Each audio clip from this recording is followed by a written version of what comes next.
Okay, let's see. Let's go ahead and go to.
Testing mic, testing mic.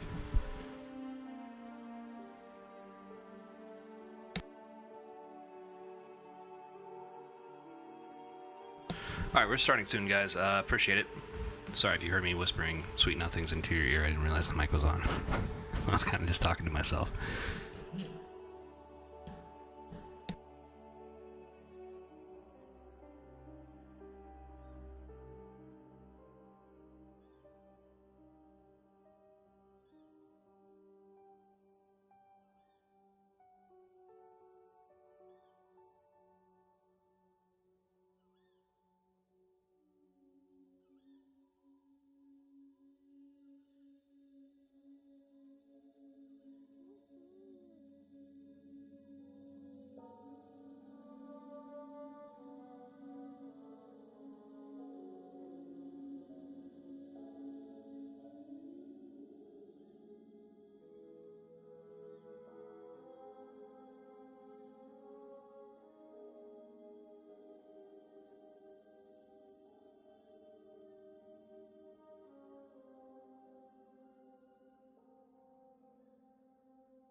Hello and welcome. We are starting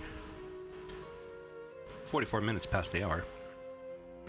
I try to start it at 1. I think I have it scheduled at 1, but you know, those things sometimes just doesn't happen. Welcome back, one and all. We are playing Monsters and Memories. It is a classically inspired MMORPG. I would always argue it's a spiritual successor to EverQuest, although it is doing its own thing. It's becoming, trying to just recapture mostly that era. They do want to do things differently than EverQuest in certain regards, which is fine, as long as they capture the magic. And so far they have. I spent more than, I want to say, a couple hundred hours in this game. Haven't paid a dime. I still come back to this almost every day. You know, when more important things come up, you know, you kind of have to put the games down and do work. But that magic is back. It's the stuff that we lost over the course of the industry evolving and maturing in the MMO sphere. It seems to be back.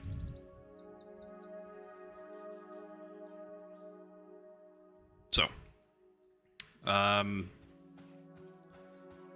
sitting in another streamer's stream in the chat, and I was just checking on, making sure that I'm still in there to kind of support the guy that, anyway, I can. He gave me a raid, Darvin, giving you a shout out. Although I was sick, and this is one of the other when he did that, so I couldn't like stay on for long, but I did appreciate it. So I logged in. I mean, I logged out when I was invisible, when I was hiding. But as you can see on my screen,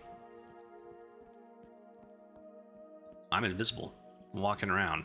I shouldn't be able to do this, but I mean, it is a bug. You can quickly fix that by doing that. So the game's not perfect. It's still very much in early development. Well, I would say early development. It is in beta. They do have all the major systems in. They don't have the full map in as of yet, and we are supposed to be getting the Deep, which is going to be, it's going to have a new city, the Deep Elf City in there. We did get some news last night from Sean's stream where the next classes that they're going to be revamping, or the next classes that they're finishing up revamping are going to be the Cleric, the Fighter, and the Monk. I think the general consensus is that the Cleric is going to be the next revamp class that's coming out. And you know me, I've been saying like, you know what, man, I really want to play Cleric, because there's been plenty of times where I've like been walking around adventuring and I'll find a dead body and I want to revive that person, but sadly I am a druid, so I just kind of have to walk by. But I also like being in like really heavy armor, so the Fighter and the Cleric coming out right on the heels of the new Deep Zone that we're going to be getting is going to be, it's going to be a busy week for sure. So really what we're going to be doing today, we're just going to be doing more industry work, doing more trade skilling, leveling up. We got to get a couple things going. We need to get our leather working up, but in order to do that, we got to get our tailoring up again so we can make the wool padding, so we can get the hide stuff. We will be doing that, but because the new updates and the new class revamps are coming out soon, I want to make sure I can get some heavy armor out. So that's what I plan to do today. I don't plan to do any group stuff or grinding like we did in the last couple of days, but this is all over like kind of like an overarching idea that I've had. It's like, you know what, why don't we show like the trade skilling, because I think that's probably one of the more weaker aspects of the game. It's very grindy, and they did say they intended that. It is going to get some revamping to it, but I think as we've been going through it, we've gotten better at it. We've gotten more efficient with finding the resources, how to get those resources.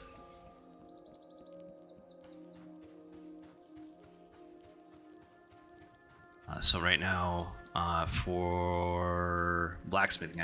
I did some blacksmithing last night, and I was looking at the recipes to find the most resource efficient one we can level with, and that's typically what I do. So I think that's what typically most people do when they're trade skilling. They try to find the recipe that's going to give them the most amount of XP for the least amount of resources. So right now we need to gather cloth, pelts, and ore, and we can do all of those. I always say I need to make sure, because I've seen this before down here on your hotbar. I've seen people have their tools here, so I wonder if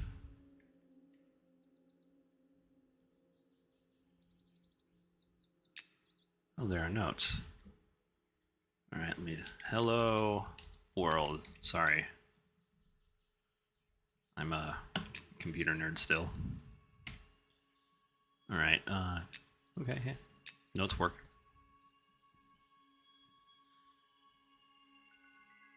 Is it under settings? Key bindings? Very cool.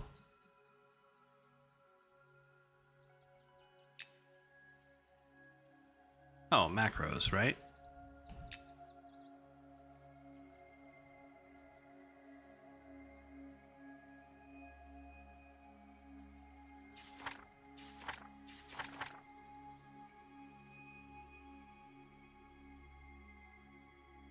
Those people would make a macro, I think.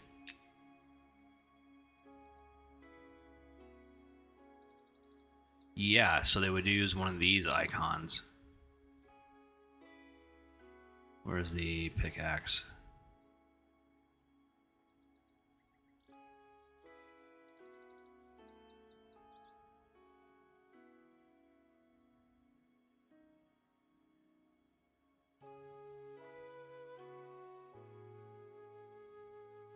Huh. You look something up really quickly here, guys.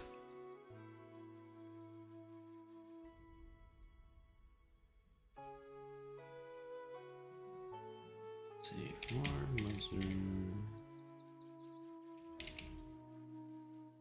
memories.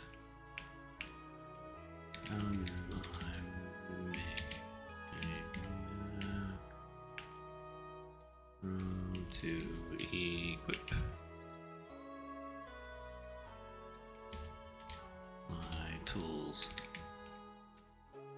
Let's see. Let's try to find out on stream, because I keep putting it off. No, I don't have my chat up. Make sure I'm not ignoring you guys. Vanny Black, man, hey, how you doing, pal? I'm so sorry. I just kind of got sucked into the game and in autopilot mode, just speaking to the void. So forgive me. Van in Black. I'm sorry. I keep mispronouncing your name. Yeah, I hope that they get cleric right, so the folks want to play that class. You know, here's the thing about. Here's my experience, and here's when I was like growing up. I'm 14. I'm playing around with the classes, and one of the things that I discovered is that the paladin and the cleric, if you wanted to level them up in a quicker manner, you would go out and you would find undead. And so you would actually roleplay the classes, right? Like, if you think about it, if you're a cleric and you're going out and you're trying to kill mobs the quickest way possible, you're going to go out and find undead. So you kind of go on this crusade of smiting the undead. And so that's the experience I had with the cleric and the paladin. Now I got to like cleric to level 10, so it wasn't really that high. I did get the paladin up to level 42, I think. And so I had more experience about killing undead with the paladin than I do with the cleric. The problem is with this game, it doesn't seem like the paladin's going to have that same tool set as the cleric does in regards to the undead, and I'm just I'm not sure how I feel about that, because they are revamping the classes, and so the paladin has always been like a hybrid class, right? It's the fighter and cleric like stuck together. But they are leading into like, but we know part of the paladin tool set was always kind of like those emergency heals, like lay on hands, and some of those like buffs that you would get. And so they're going to lean into more of that when they do revamp the class. So the cleric I'm a bit more excited about, because it's like, okay, they specifically said, okay, it's going to be a healer that can actually take a hit, so it's kind of be like a pseudo tank or an off tank, which is going to be interesting because that's more like a D&D type of cleric, which I've also played. I also have a giant card set of cleric cards and spells because I have so flippin' many of them before I started playing my rogue. Okay, so what we're trying to do right now, my friends, all three of you,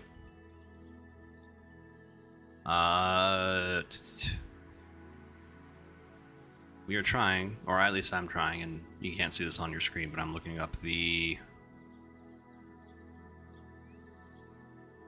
commands for macros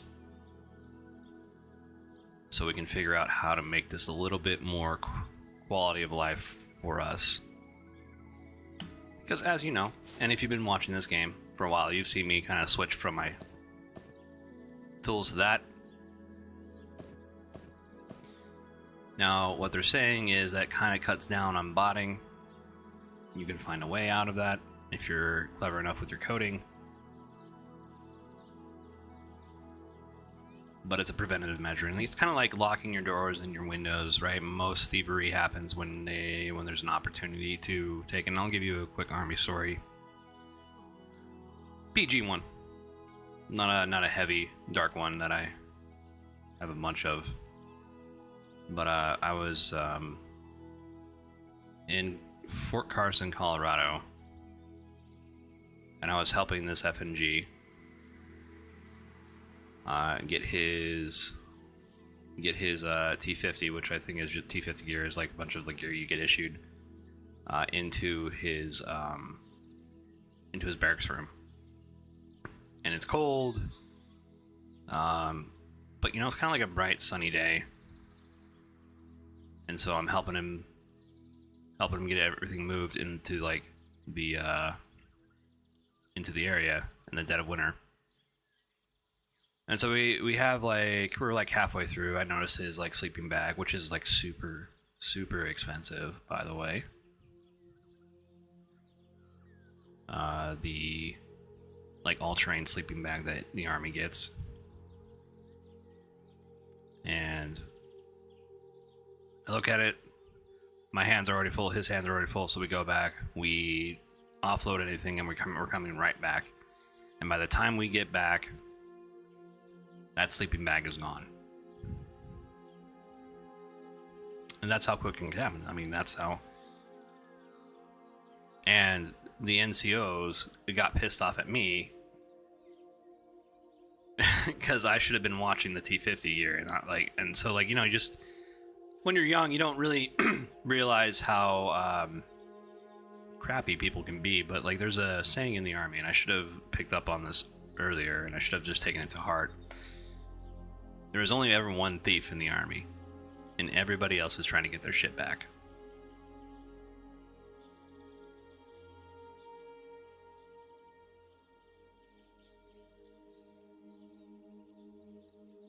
And then, like, I got stuff stolen too from me too. I remember coming back. I was like one of the last people to leave Iraq, and we had this net guard. And the net guard's fairly expensive too. It's like this like little piece of like Kevlar.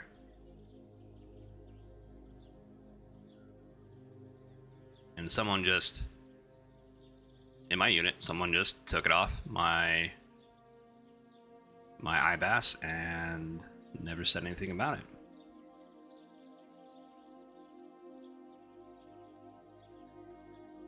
Now, I never got in trouble for that because I reported it. Hey, like, this is stolen. Like, we just came off a really bad tour of duty. Like, we had some, like, the highest casualties in that year out of anybody. And I think my platoon was more than gracious about that.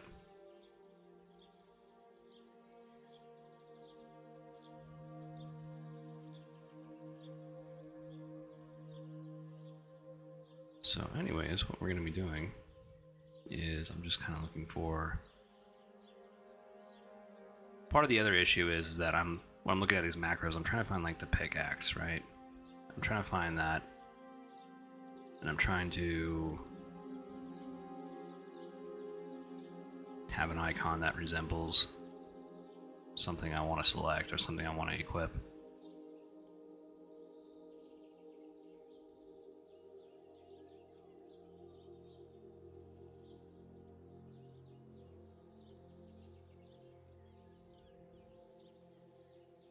Alright, I don't really see it, so blank it is. Alright, let me see what these instructions say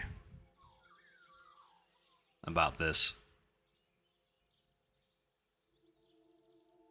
There's no...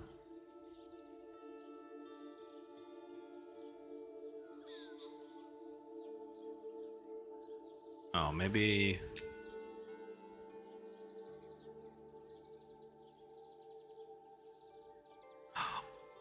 Oh, that's how we do it. Okay, oops.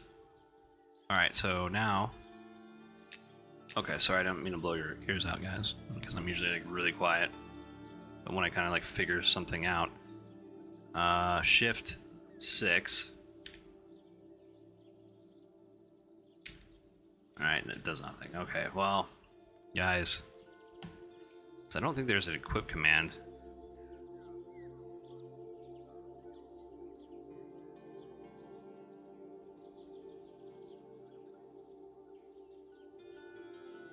Maybe you're right. No, it just says unknown.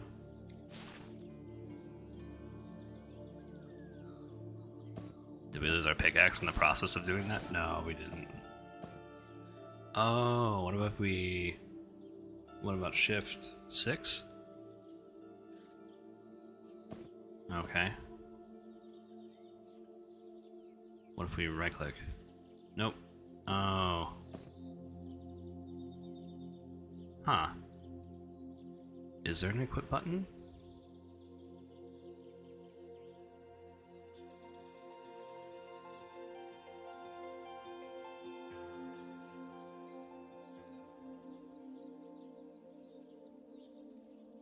Okay, well.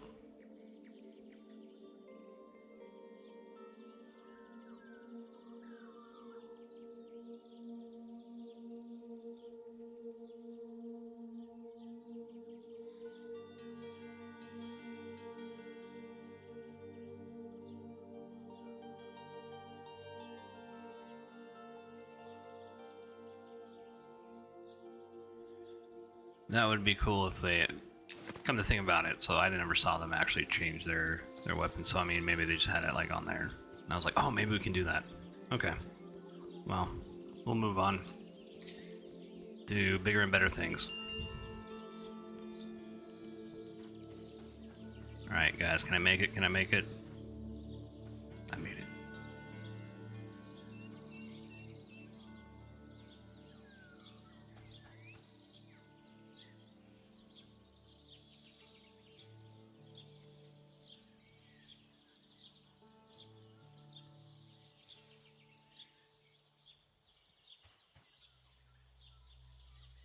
So yeah, I will definitely be playing the cleric class, because like, you know, you're coming along, and the cleric you can soulbind too. So like, you know, if I saw this person, right, they might be coming from like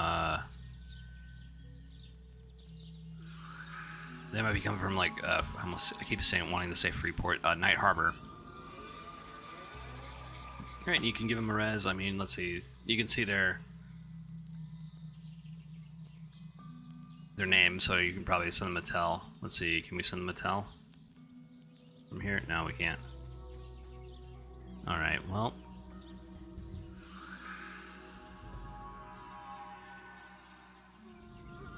We're gonna go ahead and get our stealth set up really quick here. Put stone sticking on here.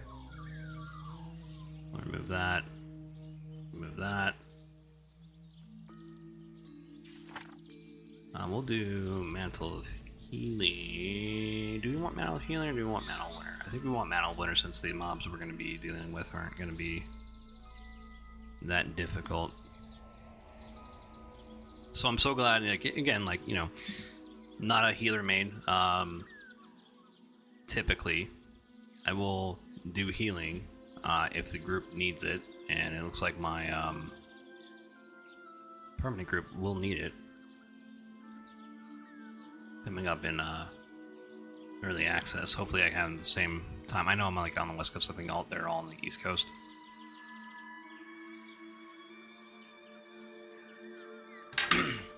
But I want to say my journey so far with the Druid and kind of like really diving into it, really getting to know it. Like we picked up a few things. I mean, we got a lot done yesterday.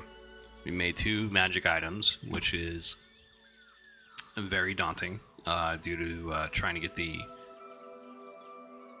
to just get enough enchanting powder.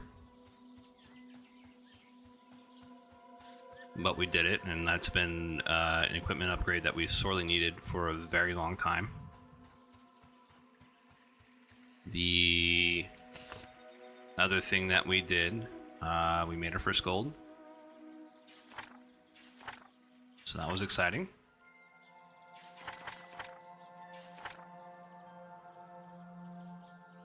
And we figured out how the charm works on Druid, which is like, I think that's the most important thing. That's the only thing that overshadows everything. I mean, I was feeling like super rewarded by getting those items crafted for sure, but I think it's getting to figure out how the charm actually works. And there are ways to make it more stable. You know, you can obviously like boost your charisma, but what you can't really do with this with this charm is you can't send the mob into combat alone. You can't have it tank the hits, otherwise it's more likely to break.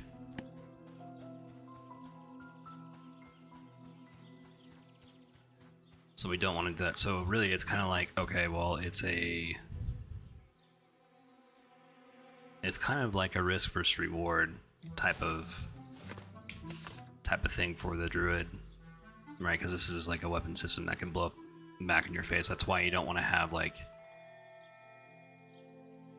a relatively close level mob that you charm, because at least the dark blues are giving us some trouble, and I think they're still giving me a little bit more trouble than I like. We can go ahead and get rid of that. Sorry if I'm rambling here.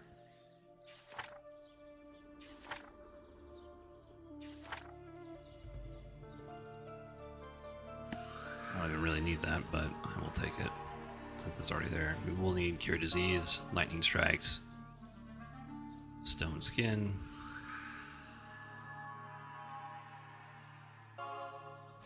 Checking our AC, 145. That is a lot better. For sure, and I can see that with the green mobs, the dark green mobs at the very least. We got some crafting supplies with us. And then we'll have Bristly Barrier on. Remove that, put Charm Beast.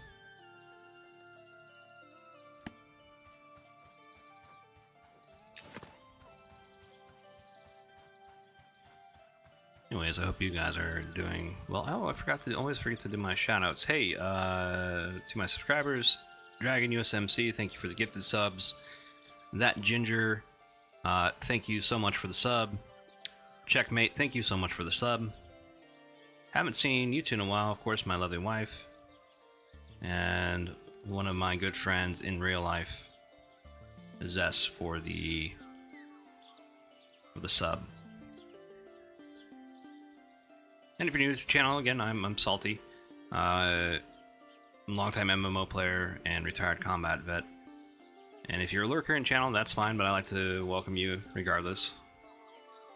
Brian X, 01234, thank you, sir, for showing up. You are becoming a regular here. Cyber Spammer, hey man, thanks for showing up and just hanging out. And Yamarib G. Hopefully I'm saying that right. Thank you so much for just kind of sticking around. Again, if you're a lurker, you don't have to respond, but you know, just hanging out in chat, not saying anything, is helpful to me, because one of the main reasons why I started this channel was to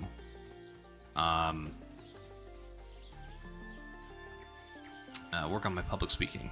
So thank you for sticking by and helping me out.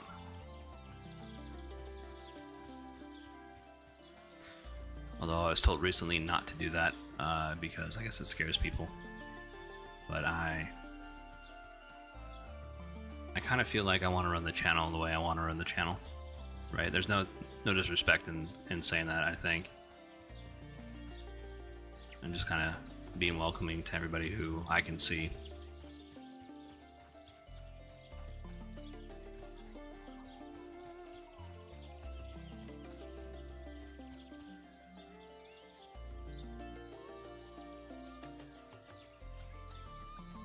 Oh, I don't.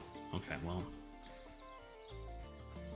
He's got a pickaxe in hand. I don't know if he's using that as a weapon, but I will certainly take the copper from him if he doesn't want to grab it.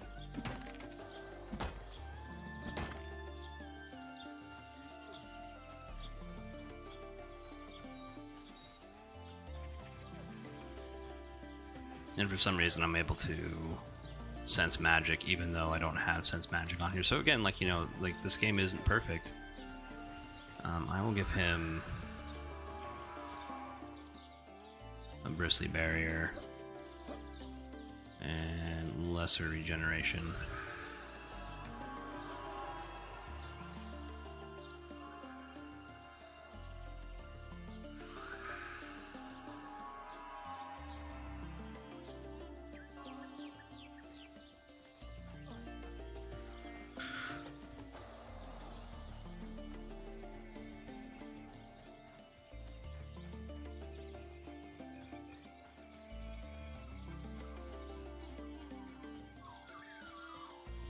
And if you're in the audience, you know, if you ever want to come in game and grab something that I have,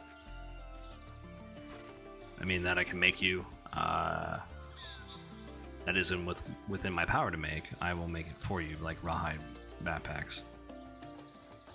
So in case you guys want to, ever want to do that, or want a free rawhide backpack, oh, okay. That is quite okay. We can run circles around these guys.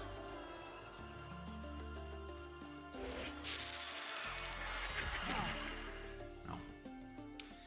That would have went off. Let's see if we can get it to go off. Okay, we can. Alright, we'll go ahead and switch out.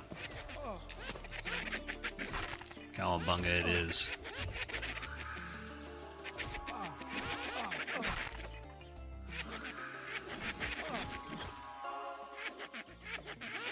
Thank you for sticking around for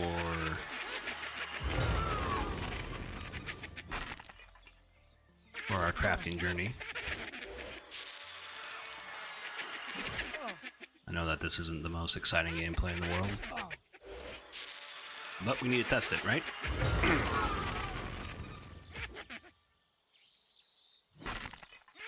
And so I always kind of assumed that we were going to be able to carry over these characters. Well, I didn't assume. I mean, I thought I heard the devs say that we were able to do that. I think a lot of people are under the assumption that that's not going to be the case, which is kind of sad to hear. You know, you spend a lot of information, or spend a lot of time in these classes. It's not that I'm attached to this guy particularly. This was a throwaway character, and maybe it's a good thing that it was.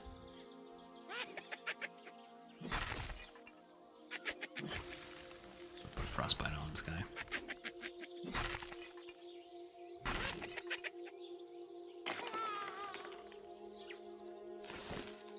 Because I mean, it does kind of make sense. Like, would we, like, how would they do that, right? Because they're gonna actually, unless they turn the beta server into an actual server, right?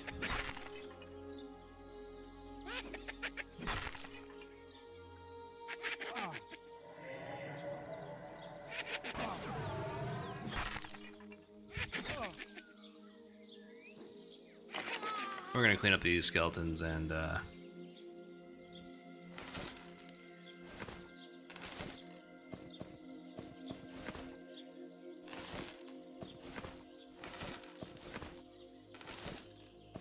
get all the loot that we can,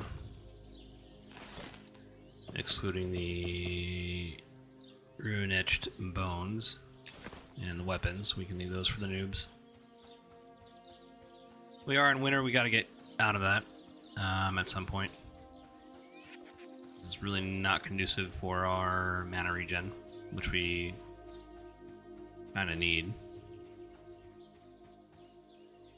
Alright, well, we'll just do Frostbite on these guys since we're kind of low on mana. And I'll put Minor Heal on my bar when I got a moment to breathe. I do find it interesting that some of these hostile mobs, like these orcs, won't attack me if I'm like high enough level, but the skeletons don't seem to care. And I guess that kind of makes sense since they're like mindless.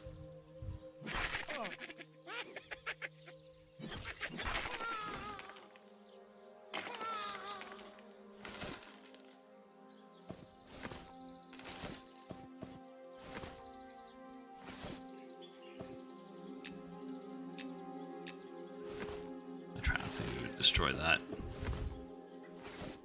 Okay. I didn't really...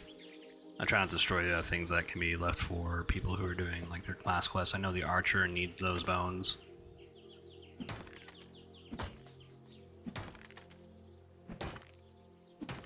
But this is a good opportunity to try to get some crystallized magic, even though we're probably not gonna get it anytime soon.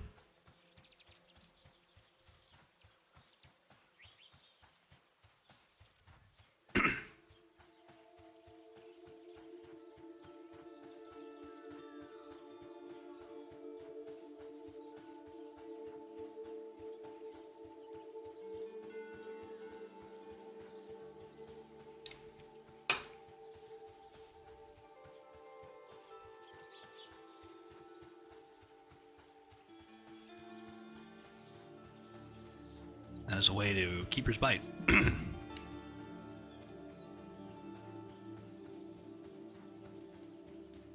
Excuse me.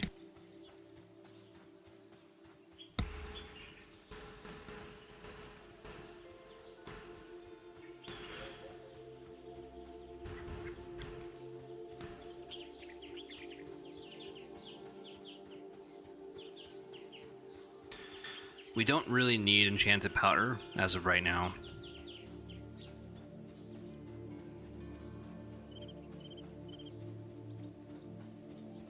I don't want to have to go through... I mean, I guess it depends on how much time. I mean, if we are going to be losing these characters, I don't know how much time I want to spend on doing this, although it does need to be tested. It does need to be tested.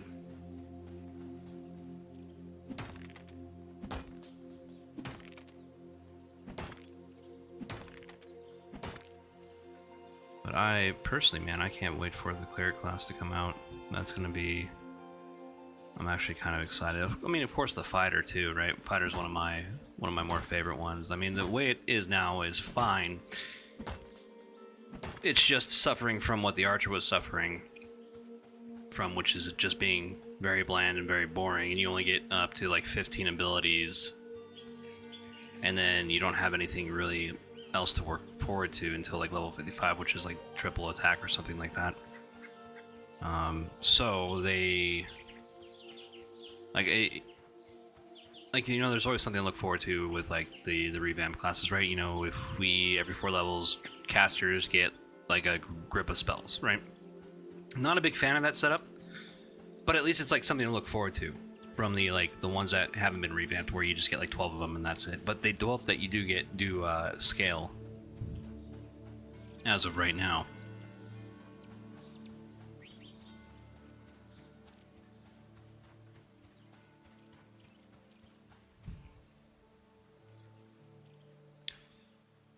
I think we can harvest that. Let's try. For shiggles, guys. We got this. Hey, yeah, Moon Veil.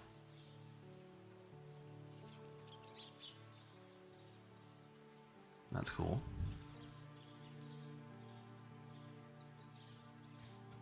But yeah, definitely on the cleric, I'll be doing some like Deus vaulting and smiting the undead.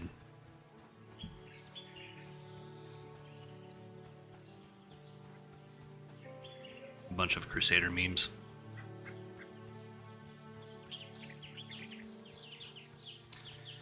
That reminds me of the wizards in this game, the wizard community. They are absolutely fantastic. By the way, if you go on their forums, you'll see a bunch of wizard memes. I love how passionate they are about being wizards. Like, a wizard is like a class I would never really like playing as. I mean, you know, even druid, right? Like, I was like, you know, guys, this is not my class that I typically identify with. I'm not really into the class fantasy. But mechanically speaking, coming like from an outside person who doesn't typically play this type of class, it's fun. So if you're looking to build a first character, I would probably recommend, and this is just coming from like a tank main and like a heavy weather or heavy armor class main. Yeah, I would definitely recommend the druid. Solely for the purpose of logistics, because you can warp around the map. Now I assume that when the new city comes out and the deep, we're gonna get a druid circle somewhere in there. Somewhere.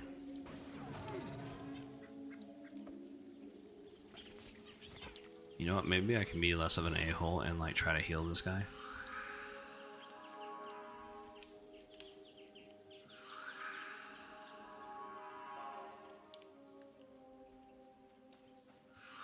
I'll put lesser regeneration on with him. There we go. That should help him. Alright, I'll put... No, not wood skin. I'll put stone skin on him, and then I'll give him...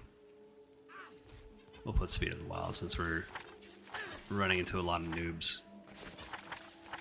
You know, could use it, right? Right, I think this is a...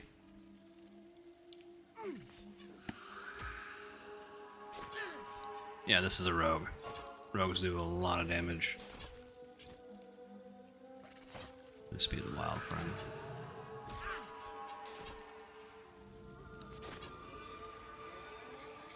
There we go.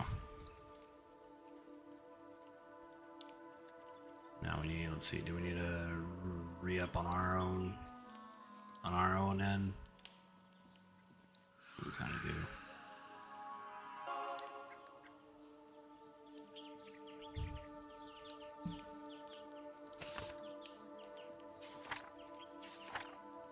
Probably shouldn't exploit the game like that, where I'm able to sense magic, but sense magic is long since expired, so we'll go ahead and just give ourselves a buff. Try to play honestly.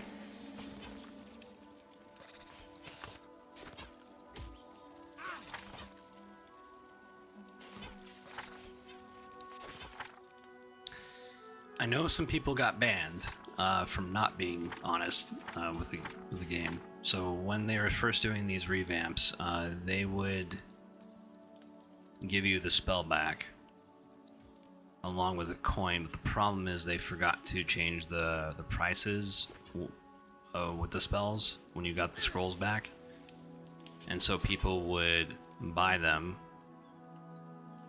and then resell them to the vendor. So yeah, they forgot to. So they forgot to fix the sell price of those, and so some people got a lot of money, and some people no longer play beta.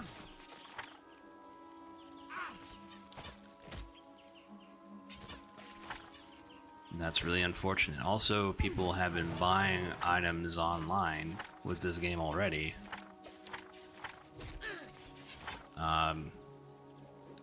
Probably not a good idea and probably a waste of money. And not only that, it's against the rules, and people have gotten banned for that too.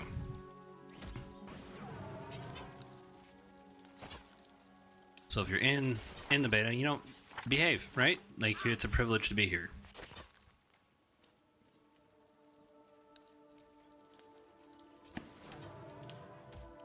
But they will start charging us soon, around October 1st. Which is, yep, early access.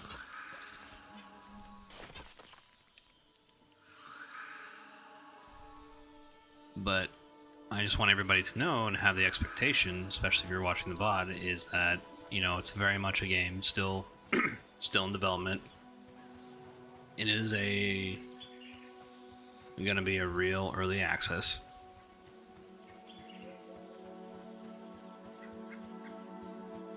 But I know some of you guys who have bought into Star Citizen, right? It's no less noble than that. I think I have like $600 in that game, and the last time I bought something may have been like 2000 or maybe 2020, maybe in the pandemic. And I was like, you know what? I initially backed it in 2013, and now I was like so excited for that game, and I just lost all interest in it.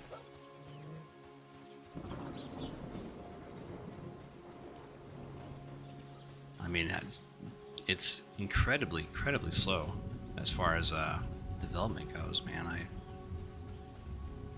I can't believe it's taken them this long to do. I mean, they do have a game. It's not a scam, but you back something that long ago, 2013, mind you. And the game is only still, what, maybe in alpha? Is that right? And the main game is in beta. Or the single player game is in beta. It's hard not to get disillusioned. I mean, the work that they have done on with pushing technology and at least in the gaming sphere as far as mechanics wise, because like no one's ever really tried to. Okay, so here's the scenario. If you have your spaceship, right, and you're kind of like in orbit, you get shot down. You can fall all the way to the planet, survive the crash landing.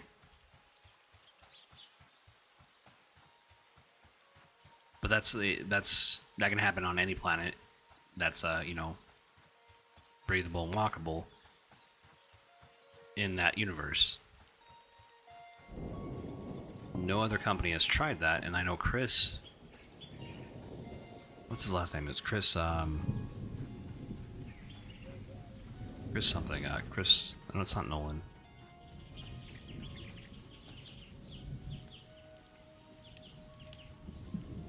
What is it? Anyways, the lead developer of the game has this like obsession of like high fidelity, and I think that's like one of his earlier projects would get canceled because, I mean, he's a perfectionist. So, you know, when you're dealing with like game developers, one of the things that I've noticed is that there's egos that they have, and especially I think we saw that in this game a little bit with the Nick debacle, which is unfortunate. You know, guys, I like Nick too, and like he was a you know, kind of like a face community leader, right? Fairly charismatic, very approachable, and like all of them are approachable as far as the developers go, and that because they've been so open. But certain things that they're changing with the classes probably cause some tension between Nick and the rest of the development team. And I can see why. We can see that plainly in the Shadow Knight revamp that's kind of come up. And again, like, nobody's perfect. These guys are human, right? I'm not criticizing one way or the other. I'm just kind of explaining that people have egos. And so I think some feelings got hurt and they went their separate ways. So Nick still owns part of the company, but he's just no longer part of the dev team, which must really suck.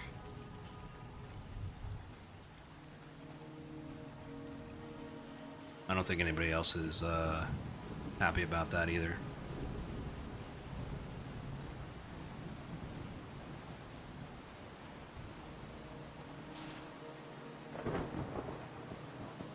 But yeah, the Shadow Knight one is one change I don't agree. So like, if you've been on my stream for any length of time, you'll know I'm not really a Shadow Knight main. It is one of the first classes that I did create, and not knowing the alignment system in EverQuest, and I'd walk around at brief for it, and then suddenly I would just die because I was quote unquote evil. Shadow Knight has always been like an iconic class. It's supposed to be a hybrid class where you're the fighter and the necromancer, right? You get your crappy little pet with you, and you're like kind of a life tap sustained tank, right? It's a very unique form of tanking. What they want to do with it is make it into some type of monster hunter, Geralt, Witcher type of thing. And you know what? Here's the thing. I'm willing to hear the devs out on that. I'm willing to certainly play it and test it, which is going to be in early access and not beta, I would assume. But fundamentally, that's not what a Shadow Knight is. Like at that point, if you're going to change that class that drastically, then you might want to call it something else.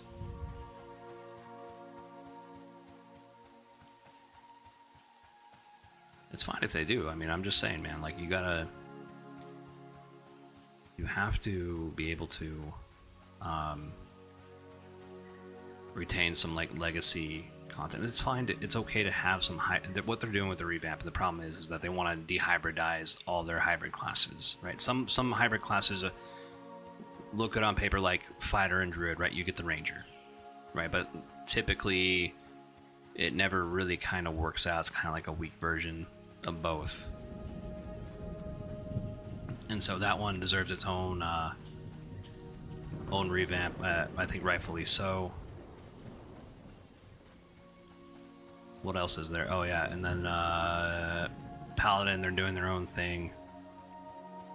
Again, they're diverging with the cleric. And again, like I think what the issue is with me with that and that decision, and why I can see it caused some issues maybe with like Nick, is that it's okay to have some hybridized classes. It's okay to have some legacy things in there that'll appeal to like nostalgia in us. And I understand that you guys want to do your own thing, but like the Paladin and the Shadow Knight, I mean, it's okay to have those guys as hybrid classes, in my opinion.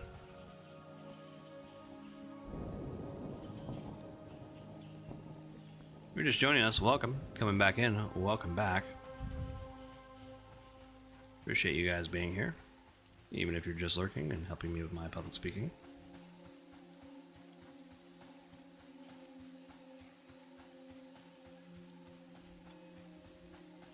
Oh, Moonveil.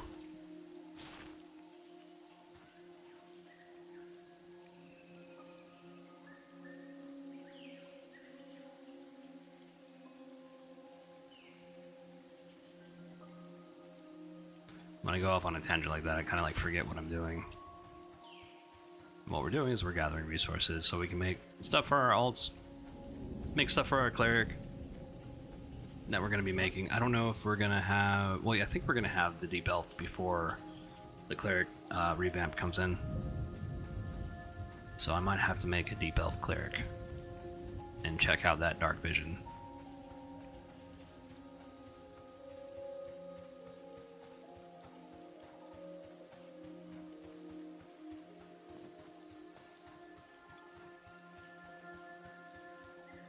We will see.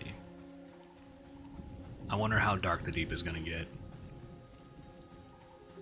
I can't imagine being like a human without infravision, bumbling around in there, only being able to see 5 feet from what your lantern can give you.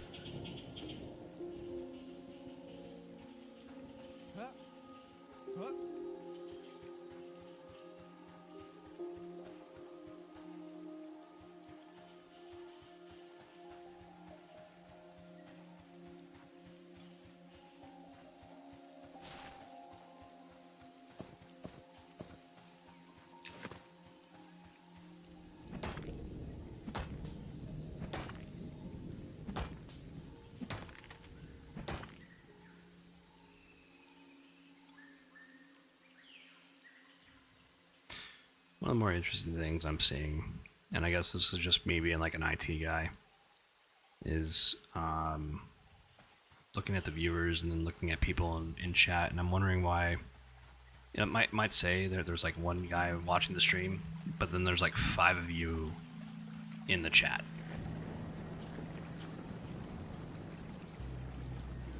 And so I don't know what to really believe.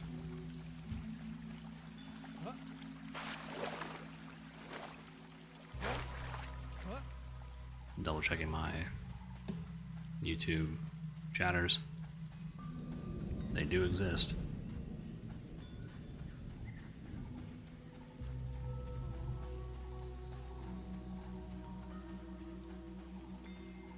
Alright, well, we'll try to grab as much resources as we can, even though they're not the ones we're really looking for.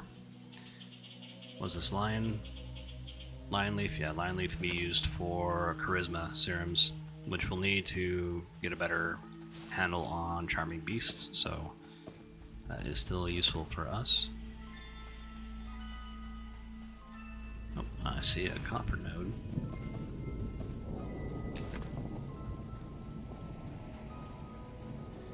And the overall goal, I mean, I hope that what I'm going to be trying to do is I'm trying to get past copper in blacksmithing and go on to doing bronze stuff, because I can easily make the hide straps and the bronze ingots. And so from like a crafting's perspective, like if you're gathering, you want a character that's going to have like speed in the wild.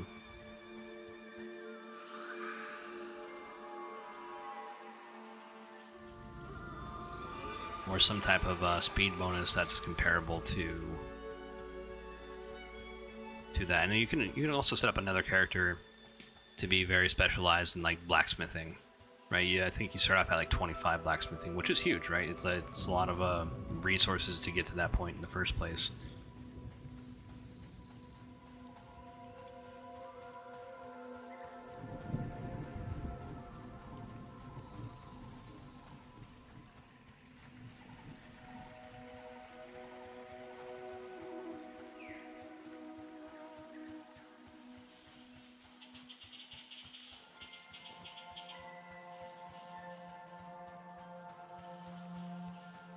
So this is kind of the lull of it. I'm not really finding anything, although we do have better luck in Evershade than we would Night Harbor. And if you are going to create a character, I would try to get away from Night Harbor as quickly as you can, if you do spawn there. As much as I do love Night Harbor, I do. I mean, it's definitely like a nostalgia trip for me. You want to try to get out of there because it's just, there's so many people there, the resources are all fought over. Let's see, let's go ahead and hit who in the zone. Who's there? So we got 30 players here. The quest rewards are better, the money's better.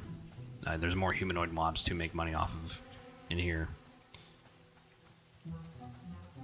Now if I were to do /who in Night Harbor, it's probably around 230. Right, roughly same size map.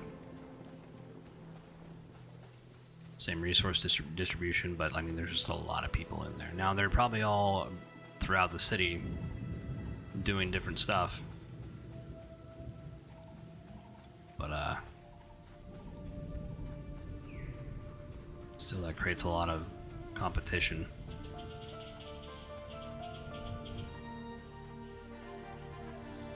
How much ore do we have on? Okay, almost a full stack.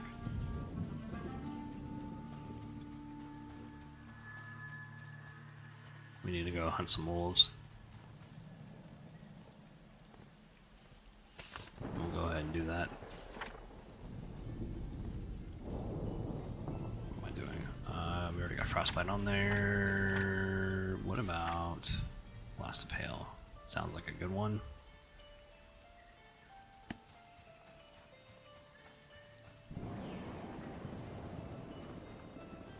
We got a rabid wolf.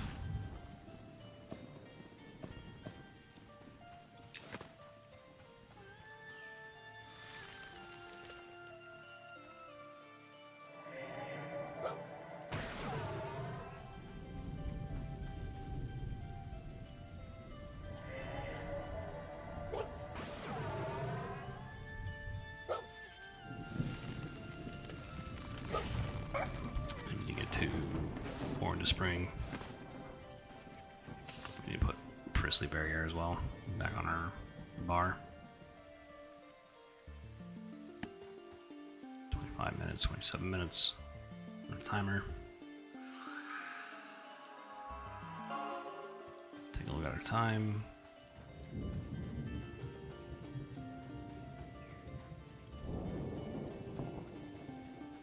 Looks like this area is camped.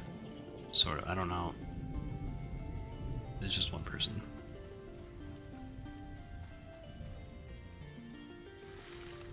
I think I'll be okay unless they actually say something to me. I think they're camping this. We want to try to not kill steal. I mean, we want to be mindful, right, of like noobs in their camps. We don't want to be.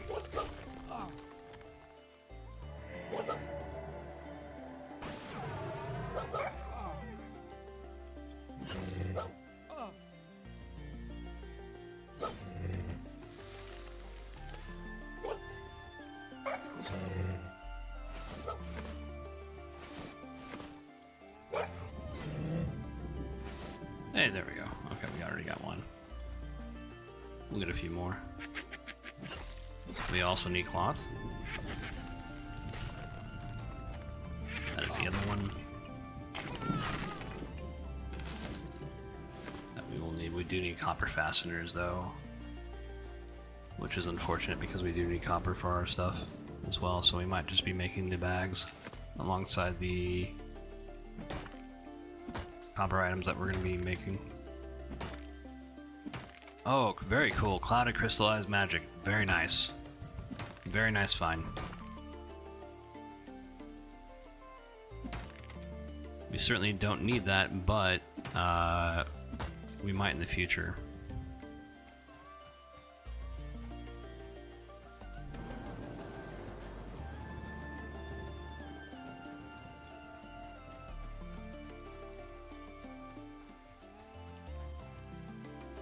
And it seems like it's easier to find copper in this zone than it is Keeper's Bite, which is the next zone over. I know that there's probably going to add another zone attached to this one at a later date.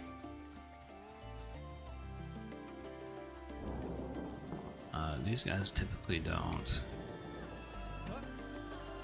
attack me.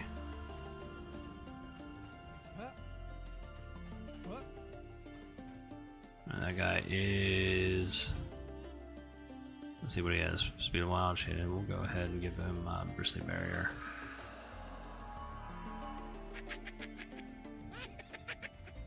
Oh, he got a few friends. Hello, friends.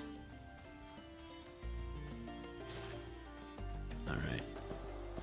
I did create a copper mace last night. I'm wondering if you can break stuff down.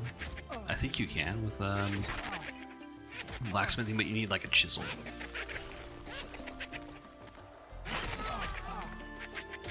I mean, it's alright. We can just sell the stuff, right, if we really want to.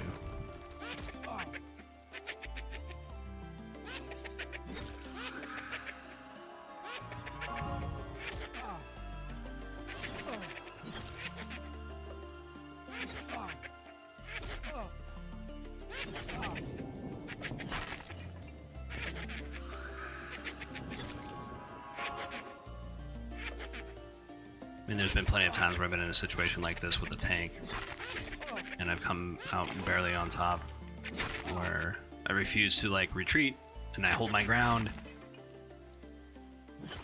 and I just get one after the other. As soon as I kill one, another one adds, and it can be like a 10-15 minute fight. I typically like those fights, though. Those are very nice. I mean, here I'm not in any danger. I guess it kind of depends on how many are hitting me. It's the entire zone of skeletons. I mean, yeah, you're probably going to go down, regardless of what level you are.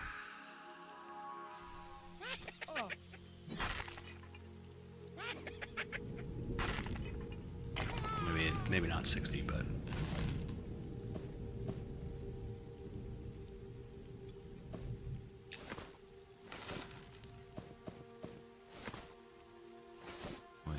the Shadow Knight, man.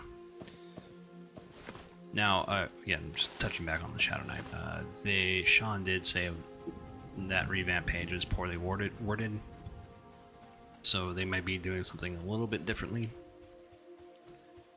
because there has been a lot of pushback on that.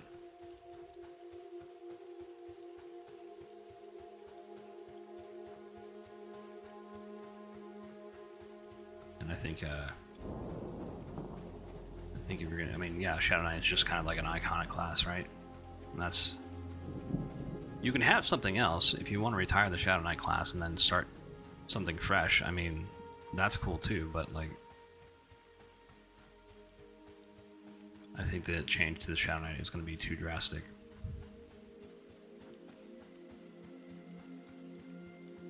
Might be toned down a bit. They're trying to get rid of the pets as well. They had too many pet classes. So like Druid, we had before the revamp, we had a bear class, or a bear pet that we can take out, and I understand why they did that.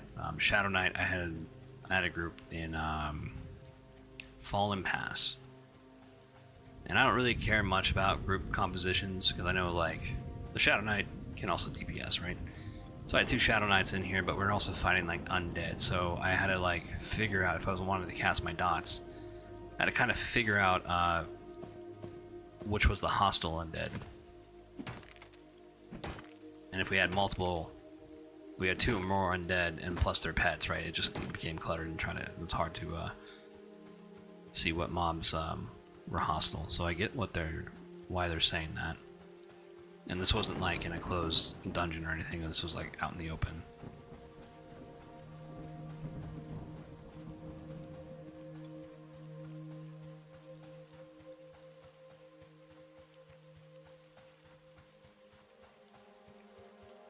Mainly looking for, I mean, we'll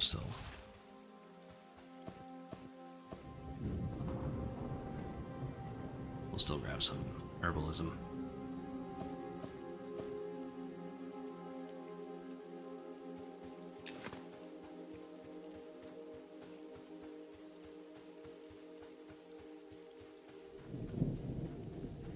Oh, magic frond. Okay, cool.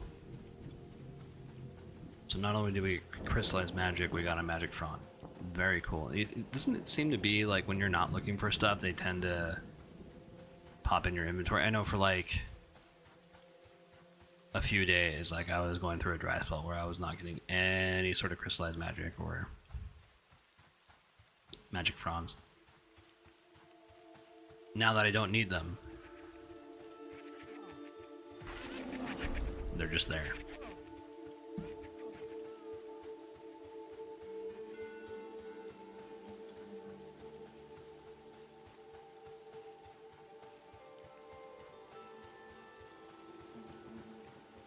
I mean, we'll certainly save it for later.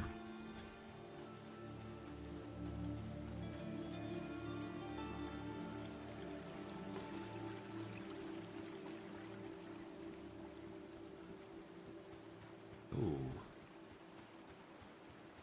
Weather change.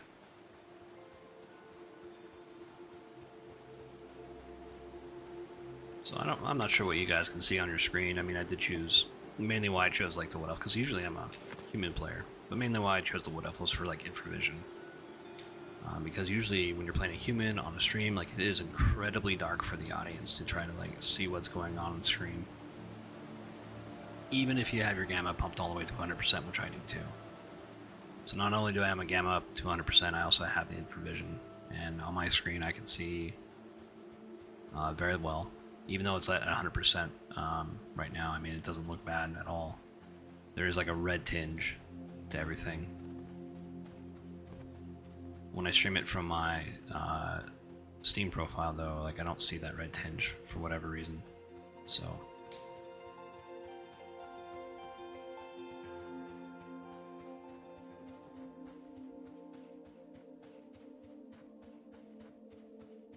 I haven't really paid attention to my past streams that much, so I gotta go back and look. I'll see what the verdict is. Oh, okay, cool.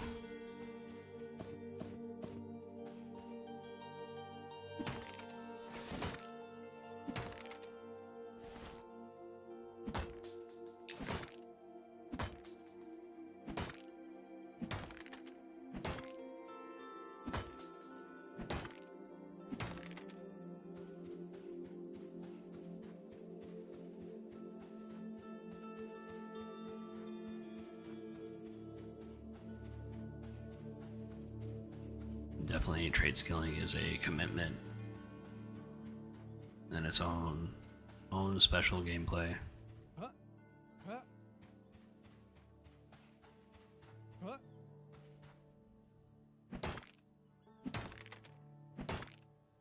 And certain resources only spawn, at least from what I understand, certain resources will spawn in certain areas. Like copper can be like found almost anywhere.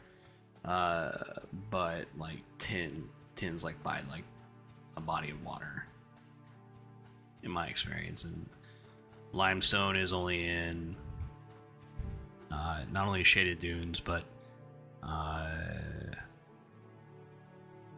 Sungreech Strand as well,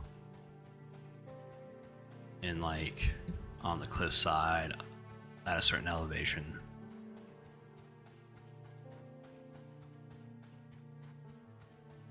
And obviously, if you're doing herbalism, certain plants will spawn in certain biomes. So I don't ever see like iron root around here in Evershade.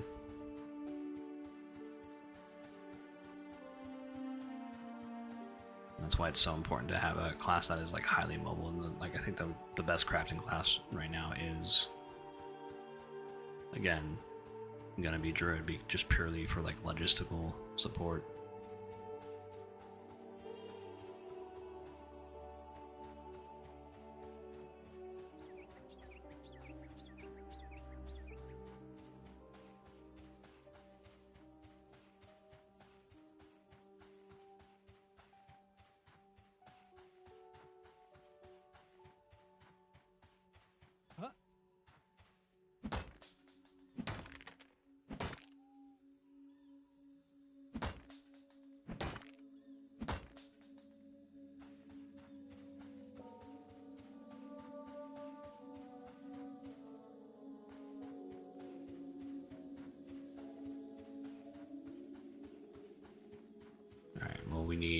We still need cloth, we still need pelts.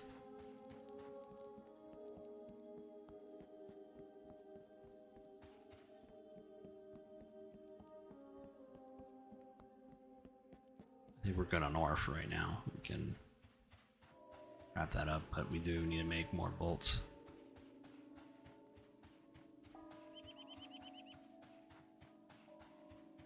I need to get to a point where I can start smithing bronze, because I can already smelt it. I just gotta find a really like cheap bronze recipe. Although we are going to need hide, which is going to be, has been proven to be a bit more difficult to get the pelts for hide. But we can certainly try if we have enough time today.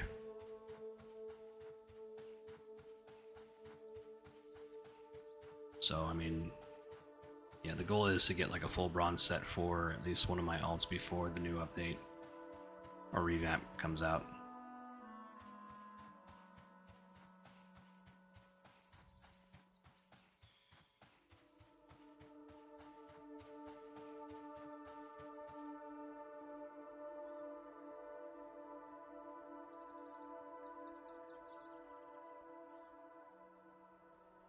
Happy Meko, silver nodes are a pita to find. Is that right? I mean, I've never come across like a silver node or a gold node. But you know, I might not be looking in the right areas. They're probably not going to be around the city areas. They might be in the deep. I know at least there might be like one deep zone available to us.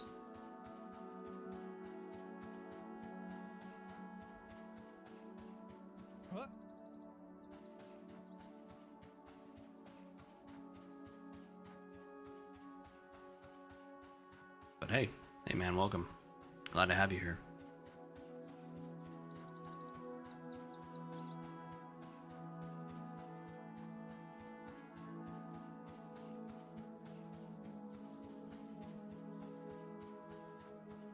They're intimately, they are intermingled with tin and SGS. Oh, interesting, as well as other places, according to the wiki. Yeah, because I've never seen like a silver or gold node. So I mean, yeah, that might be That might make sense.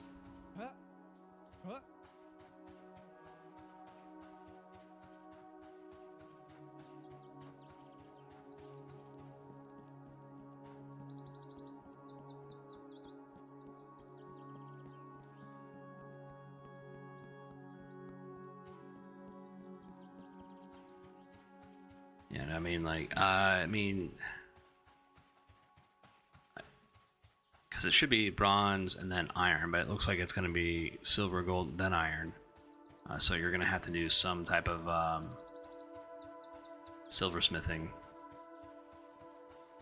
or smelting in order to smelt iron at some point. And if it's kind of like locked in a randomized drop, that is a bit of a bitch. But crafting is definitely a commitment, and you know the stars kind of aligned here because you know the main group is going to be playing EverQuest Legends, and I don't think I'm going to be playing that, so I might as well. I don't really want to progress on this character too much and outlevel them. So crafting is going to be the thing that we are going to be doing.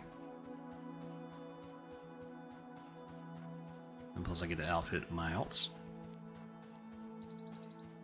to a reasonable degree instead of like having to claw everything from the gutter.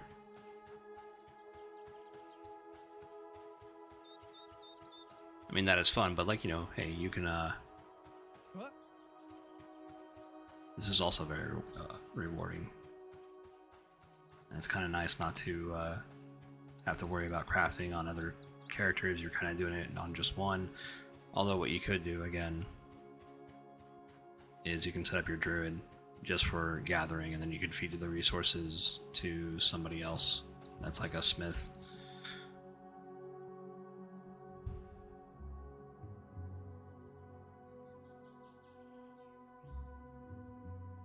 Happy says, that's what I'm working on too. Armor for miles. Yep, that's exactly what's going on. I mean, it is nice that they have the share. We don't have to do drop trades, although, you know, I think at one point we actually did have to do drop trades in the playtests.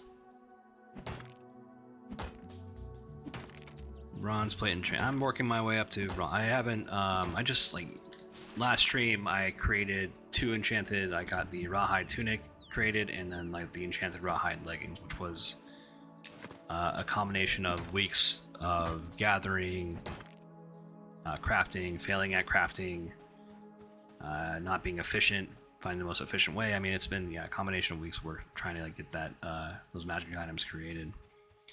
But now that the announcement for the cleric has been made on Sean's stream, it won't be this update, it'll be the next coming update from what he said. I'm definitely going to be working towards making a full set of bronze. I could get away with copper, but like I want a full set of bronze.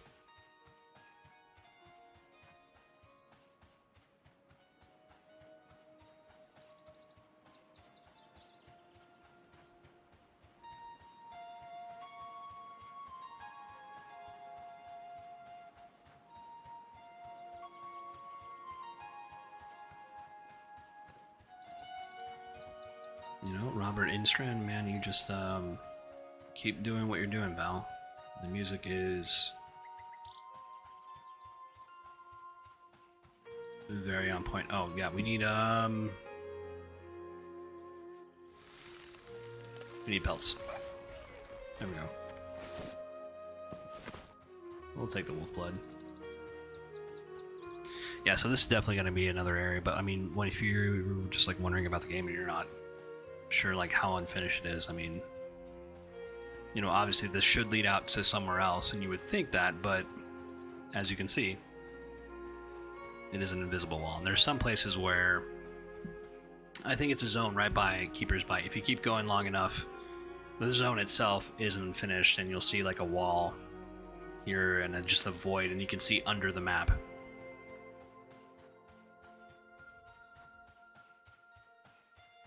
So very much a work in progress. It is getting done though, so we have that to look forward to. And I think it's right around like a zone line, so they haven't. I don't know what they're gonna put there, but they are a small independent team, and they kind of focus all their resources on certain aspects of the game. One of those things is being the classes. They're trying to get it out, and a new area with a new city instead of just having 2 cities. We can have another player area and some new races to play around with.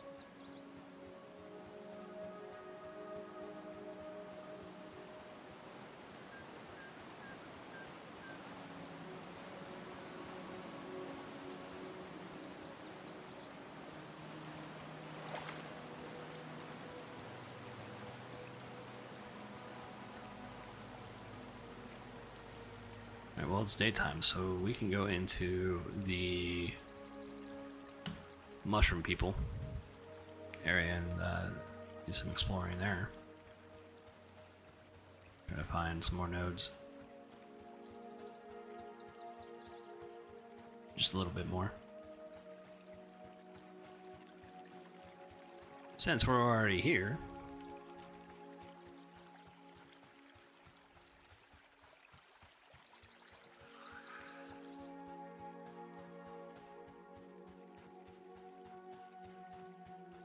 I think all these guys like me. Or at least they're indifferent. Hey! Nice.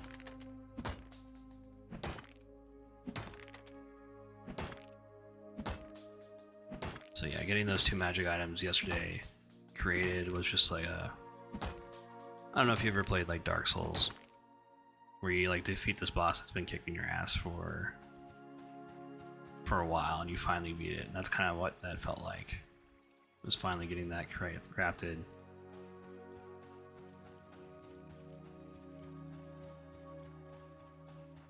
Because it's been a very, very long time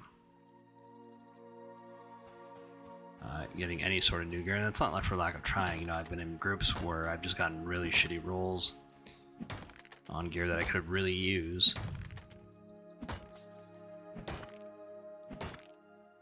Killed a couple name mobs that didn't drop anything useful for me. So it's just kind of a run of bad luck, and finally, you know, my perseverance like paid off. Of course, you know, you get some of these graphical bugs here.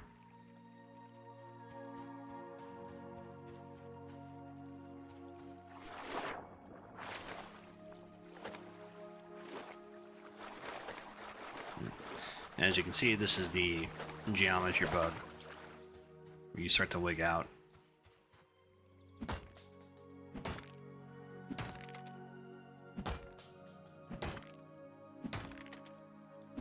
So definitely a diamond in the rough. Slayheim was on here, and he was telling me that I should create a video, sort of more of a, like a structured video about my thoughts and opinions about beta so far. I want to. That's a great idea. It's just it's a little bit more out of my wheelhouse, because then you kind of have to like edit the video. I don't know if you, but I'm gonna do it in a way that, like, you know, it's kind of like it's gonna fit my personality and gonna be like, okay, authentic to me. Some people like having like really slick intros. I don't really care a whole lot about that. I care about my ideas getting out there.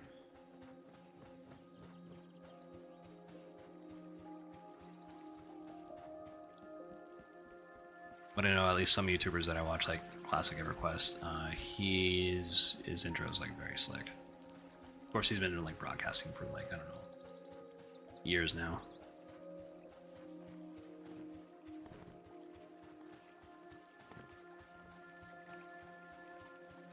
Back when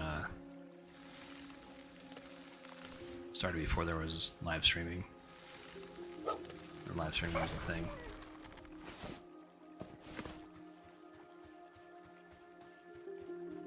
So I mean, yeah, live streaming is a bit easier than just creating videos.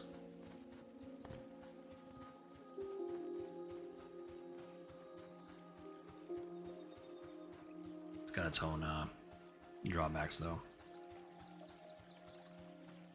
But, you know, people respond well to authenticity, I think.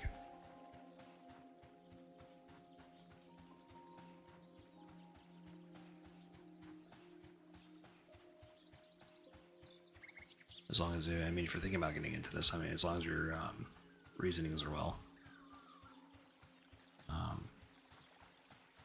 then you should have a great time doing this.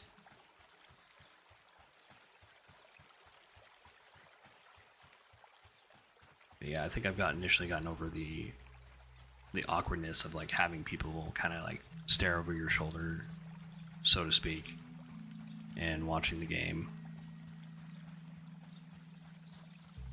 When I first started streaming, I mean, that was always kind of a thing, like in the back of my mind, and now I'm just like so used to it, where I'm just like, okay, whatever.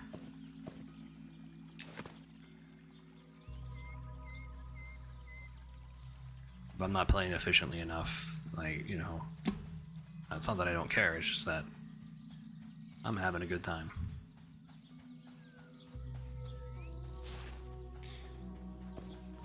Certainly more than open to like tips and tricks. Advice.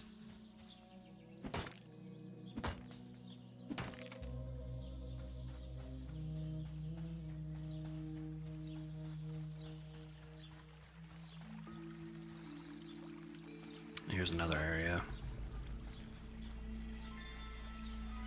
That should be a zone, but it's another invisible wall.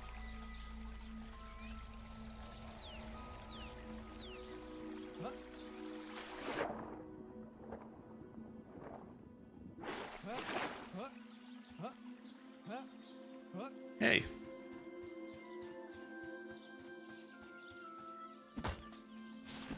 Alright, let's take a look at the... Oh, okay, so we're working on... We got 2 full stacks of stuff.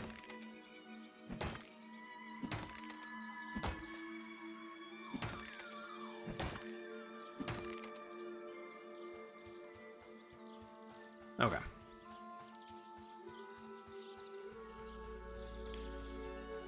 We need to go kill some wolves.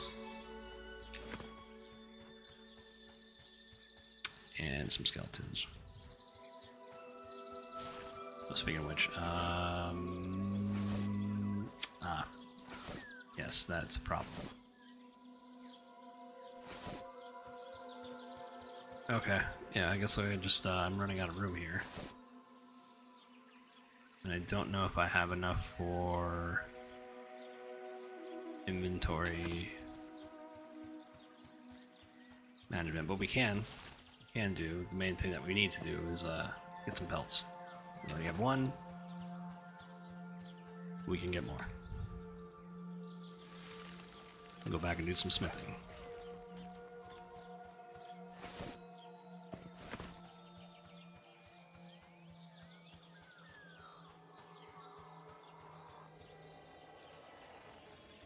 I could track the wolf if I really want to. As druids, we get tracking. But there is a lot to go.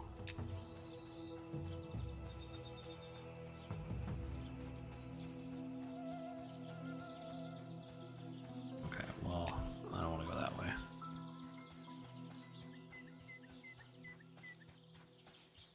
We're gonna hold off on mining for just a minute.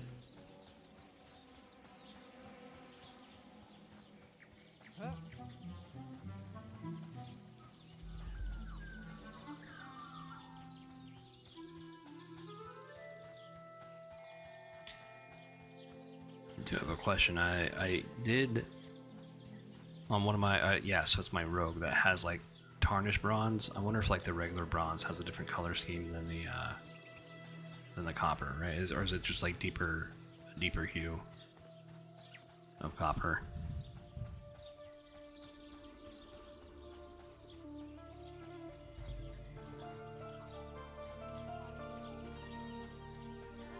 So people don't typically like taking on the rabid wolves, but since I'm a druid,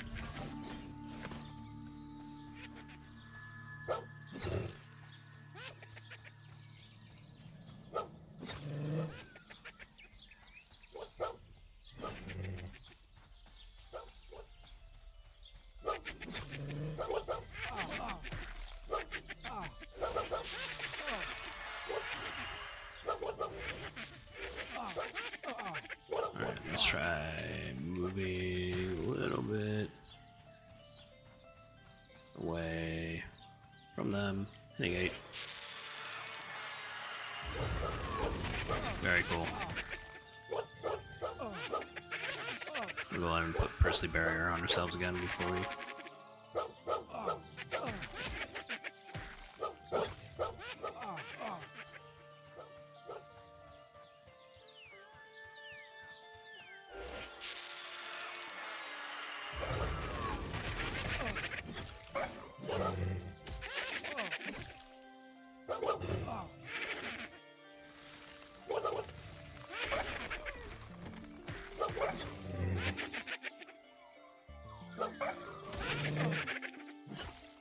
Alright, very cool.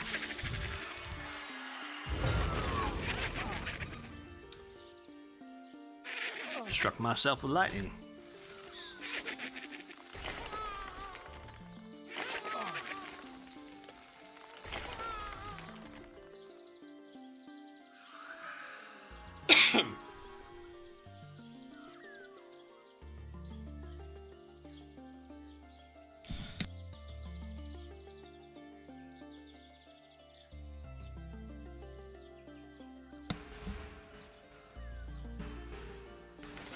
All right.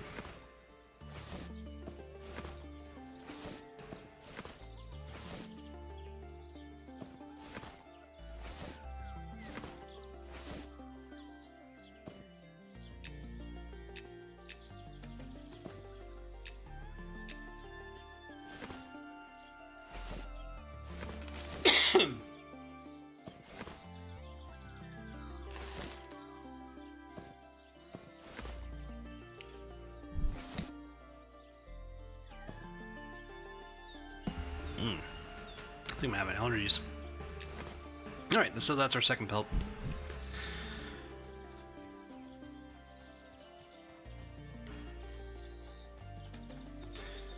I think we're good. I think that's good enough for government work.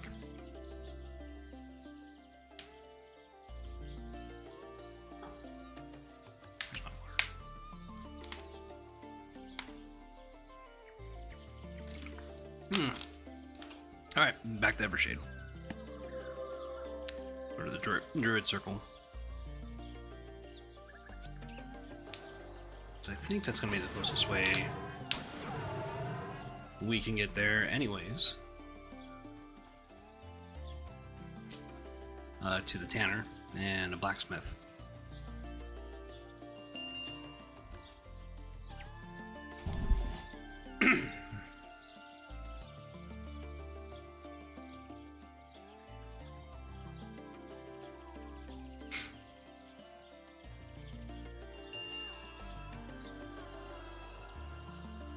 Europa.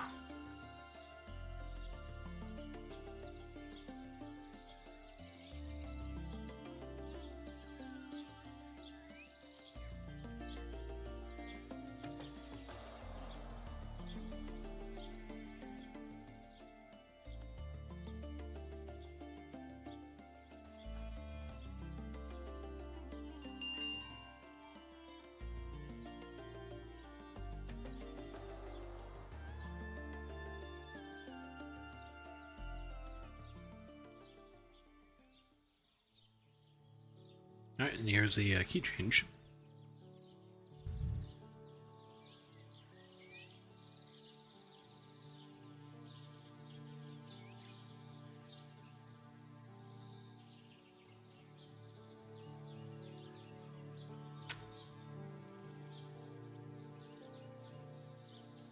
I'm trying not to cough, so excuse me if I'm being quiet. Lord, I don't know what happened. It's a very white cloak. That's very cool. Matches that person's hair. I wonder if we're gonna get armor dyes. Because I've seen like yellow paint in the alchemy section. Blacksmith, blacksmith. I need a smelter. Is there a smelter here? Is it this person right here? No. Nope, that's just blacksmithing. It's also just blacksmith. Oh, but we can also just sell our stuff here because we're sorry guys, we're gonna have to do it. I usually do hoard stuff, but I'm not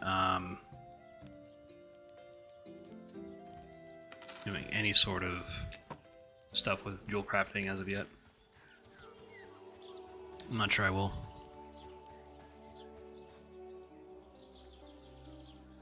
Very cool. Alrighty. So they don't have a smelter up here, but they do on the lower floor. We'll hit up the tanner really quick. There we go.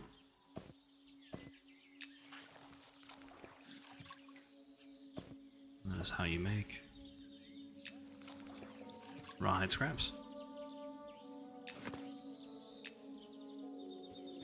It took me a while to figure out how tanning worked. Luckily I had a good chatter that walked me through it.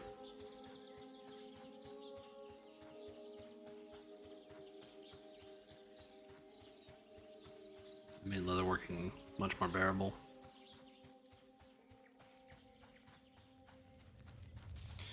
Where's my lovely wife? And joins us in chat.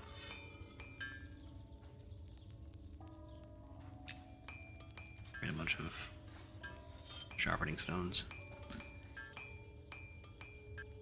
Hope your day is going well, babe.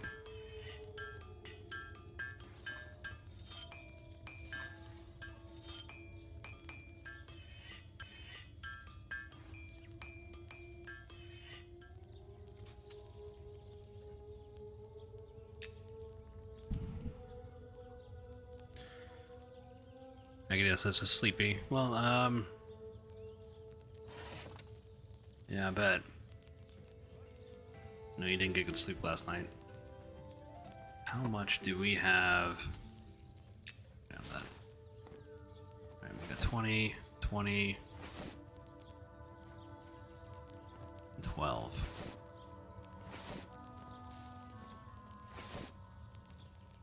Okay. So, was it 52?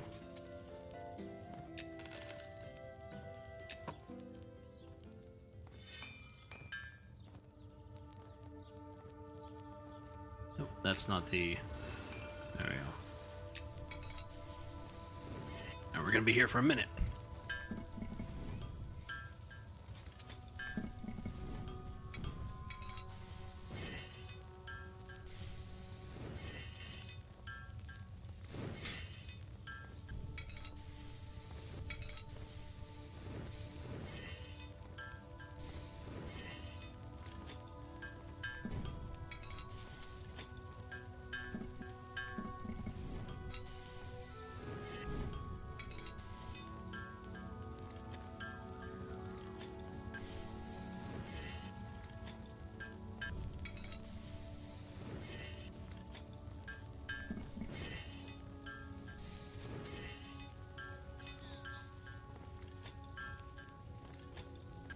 Super exciting, right, guys? I'm sorry. It's hard to carry on a conversation.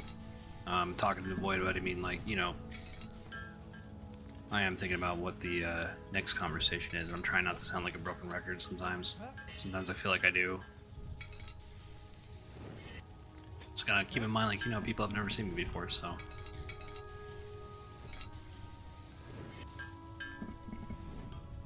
It is a bit of a juggling act.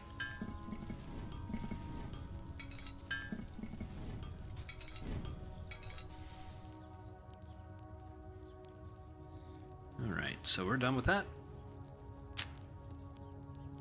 Oh, we can make iron bars. Oh, sweet. Okay, so we don't really have to go... Okay, very cool. So we just need to find iron. We don't need to do gold or silver.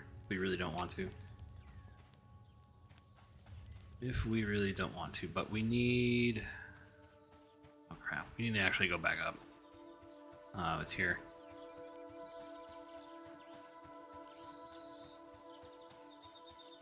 And we gotta create some leather scraps.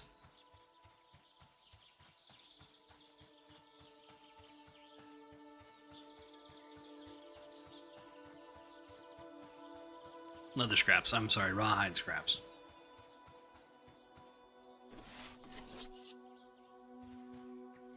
Straps, I'm sorry.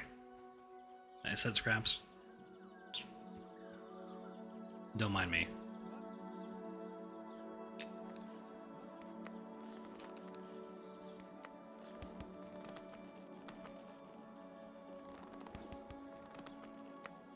That seems to be the main ingredient for blacksmithing, are these straps.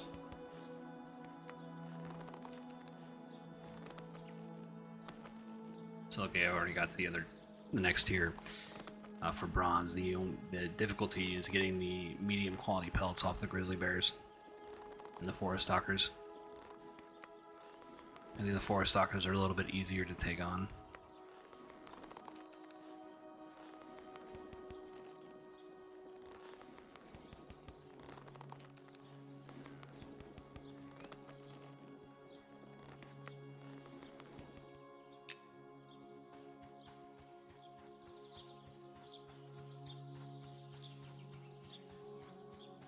But it is a commitment, man.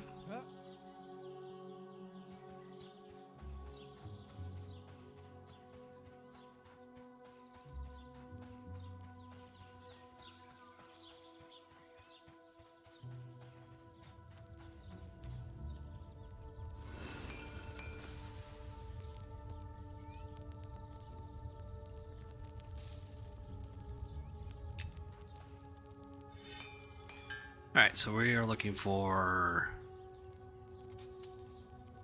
Yeah, it's going to be copper treads. I don't know what these exactly are used for, but... Oh wait, no. Okay, cool. Before we do that, we need to get rest and bonus, because I think the rest bonus does apply to leveling up our skills. So we're going to do that first before we start actually crafting in earnest. I casually just fall and twist my ankles.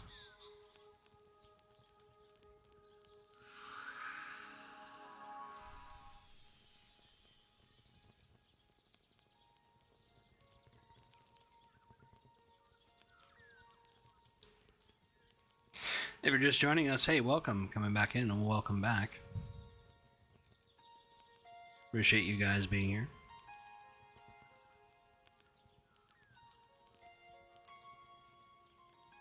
Starting to see a regular crowd form, which is very cool. Because this is a tiny, tiny channel where just a random guy working on his own speaking ability. Also showing a game that he's like really interested in too. I mean, like this is it's recaptured the magic for sure. Of that sense of wonder and adventure and what's going on out there in the world. And eventually, I mean, you do get like used to the world, right? But when you're first like coming in and seeing something, I mean, yeah, you still get that wonder and magic. I mean, I still haven't seen all the places. I know generally like all the zones that are kind of like available to us.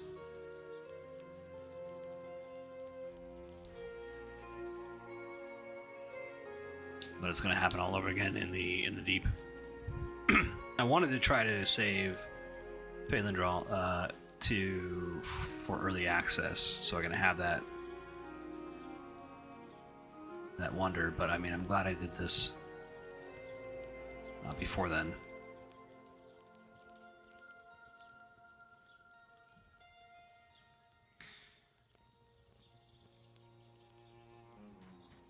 Alright, we're at 20 minutes. We can go head back.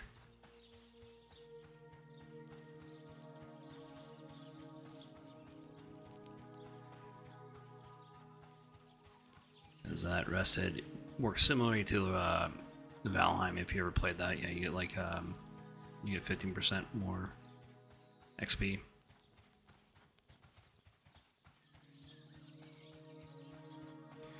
I don't think we ever had that in EverQuest. We didn't have the rested bonus.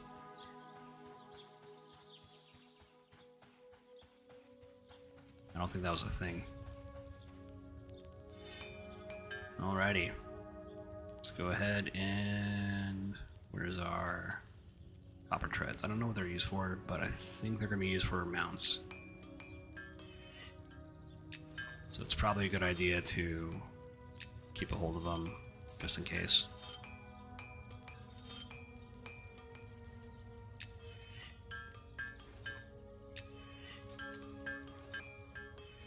Hey, look at that.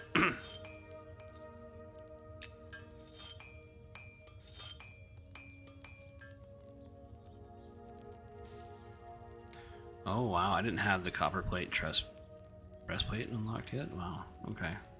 Interesting.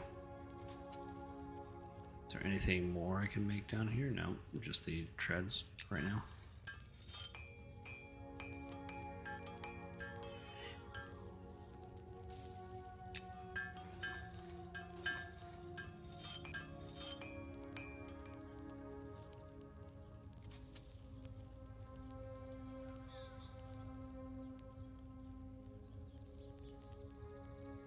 Still in copper.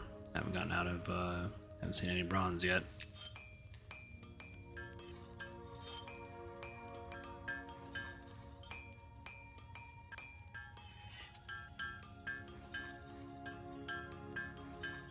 Okay, cool, bronze.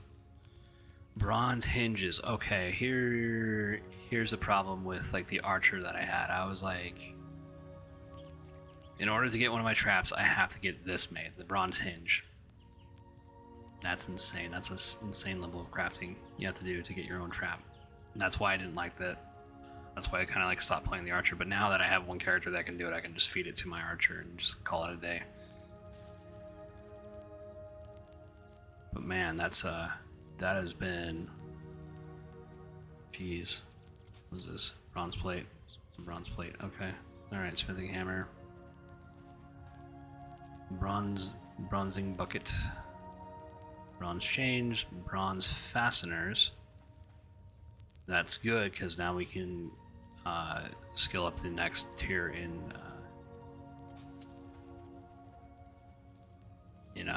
tailoring when we need to. We got jagged sharpening stones. Okay, very cool. All right.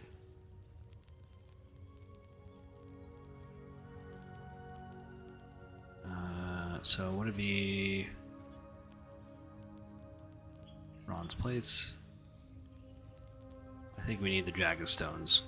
Would be the most economical thing to do. What is silver chain links? Okay, silver plate. All right, cool. All right, well we'll go ahead and keep on trucking with our copper treads here.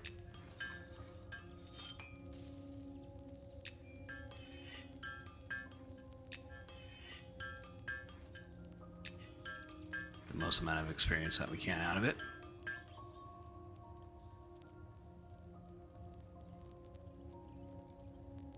Copper greatsword. How much is that? Well, we're not going to create copper weapons. We will create bronze weapons, though.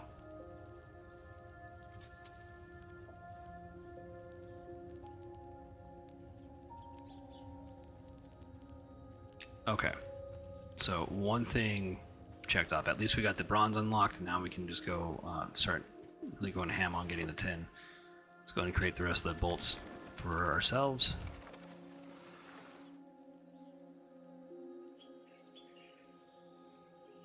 The next thing that we do have to work on is getting this into the wool section for our own sake when we're creating the hide armor.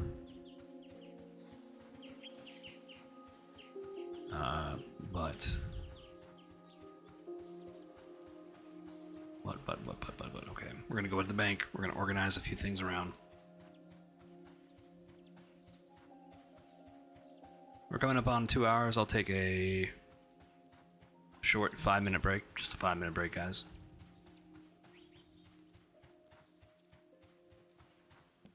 But let's organize our inventory first, and then we'll go on break.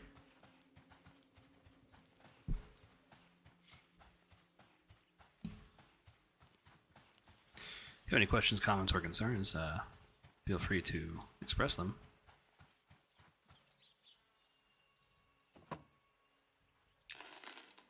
Promise you, I'm not that much of an a-hole.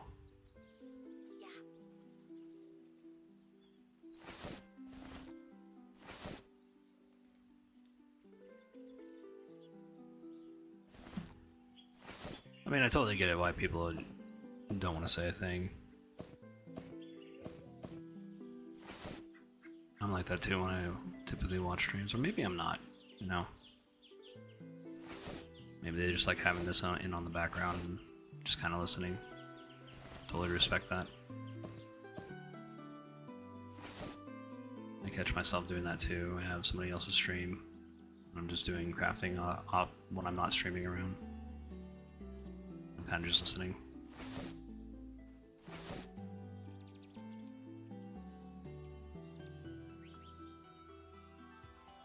Alright, we're gonna put this in here.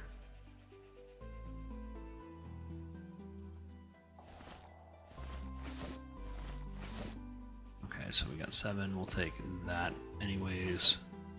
We'll combine these things. We'll put this copper treads in there. Save them for whenever we need them. Or sell them to a player. Brittle whitestone. That's still good to use. Brittlestone. Brittlestone, we'll go ahead and combine these. Copper bars, is that on my end? Leatherworking kit, it is certainly on my end. Okay, we'll go ahead and take that off. Take that over here.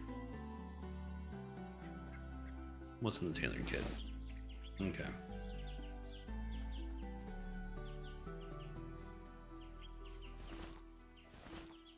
Close all the satchels here.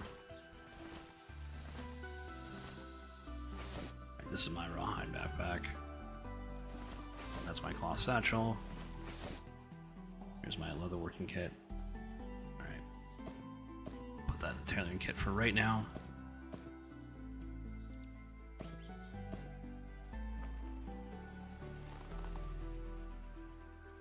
And we will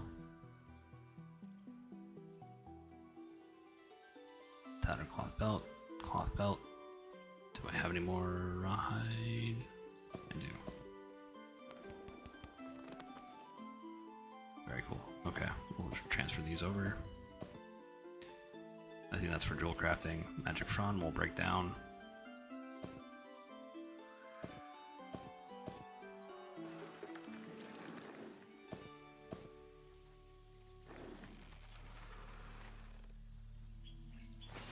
Magic frond will put in there. Just for now.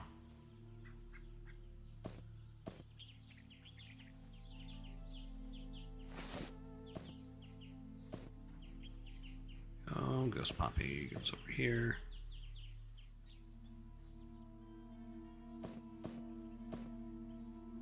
Okay, we got some copper bars.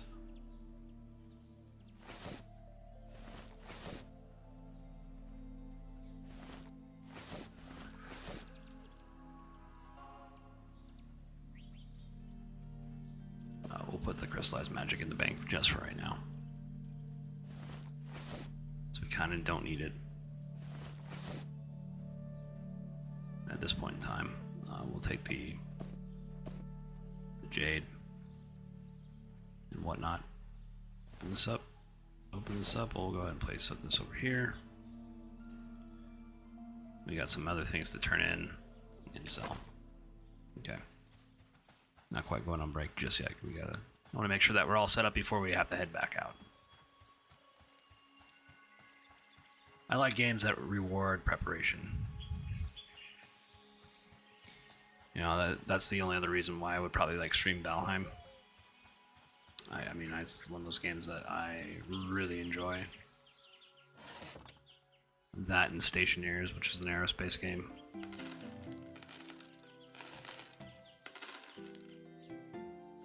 So I will say that I will actually, you know what? We're gonna help some noobs out. We'll sell that. We don't need the coin.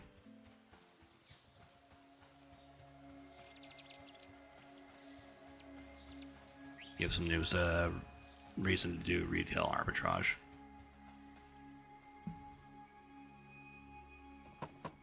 But yeah, definitely.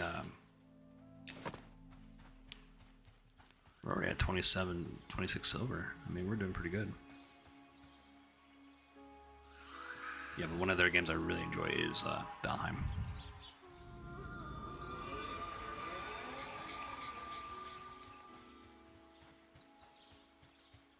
Feels kind of isolating sometimes, you know.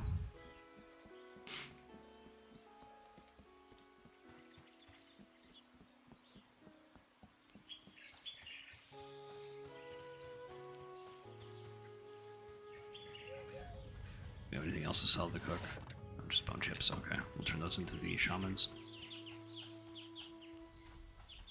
Break down the cloth rewards, and we'll park ourselves at the inn.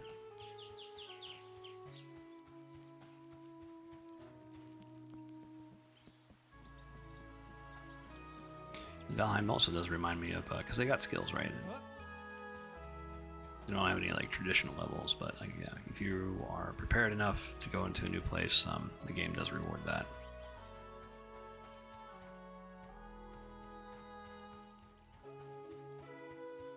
Some people play without maps or portals, which I think is I think the portal thing is a bit much.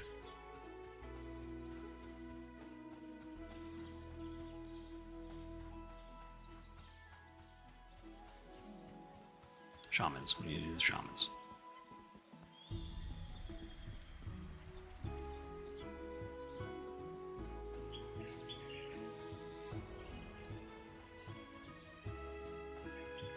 Alright, so we accomplished one task today, which was getting up to bronze in our blacksmithing. Wasn't too difficult to do. Now the next step is getting our tailoring up to snuff.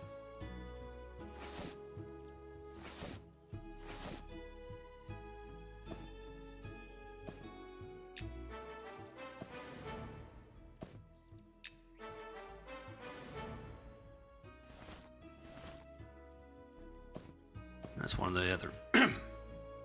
It's one of the other reasons why I like Phaelindrel. The quest rewards are a lot better. And I know that you can turn bone chips into the paladins, but they only give you faction reputation and a little bit of experience. They don't give you the actual cloth rewards, which are really good for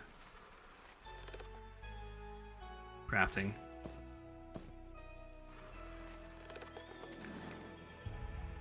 Alright, do I have anything else in my inventory? I think I do. We gotta remember to hit up the blacksmith before we take a break, because I'll just forget.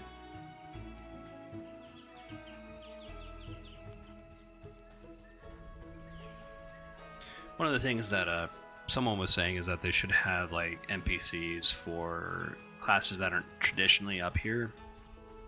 So like elementalists, if their pet dies up here, they have to go all the way back to Night Harbor and buy the new reagents to create their pet. Or they can have more of it up here if they want to, but you know, that's a journey.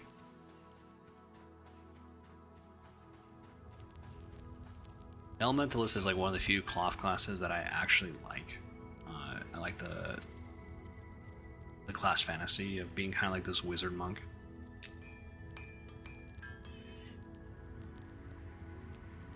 We need copper fasteners, so we'll go ahead and craft all those. Anyways, I know I have more in the bank that I didn't grab. We're not going to do the tailoring just yet. We'll do that after we get back from break.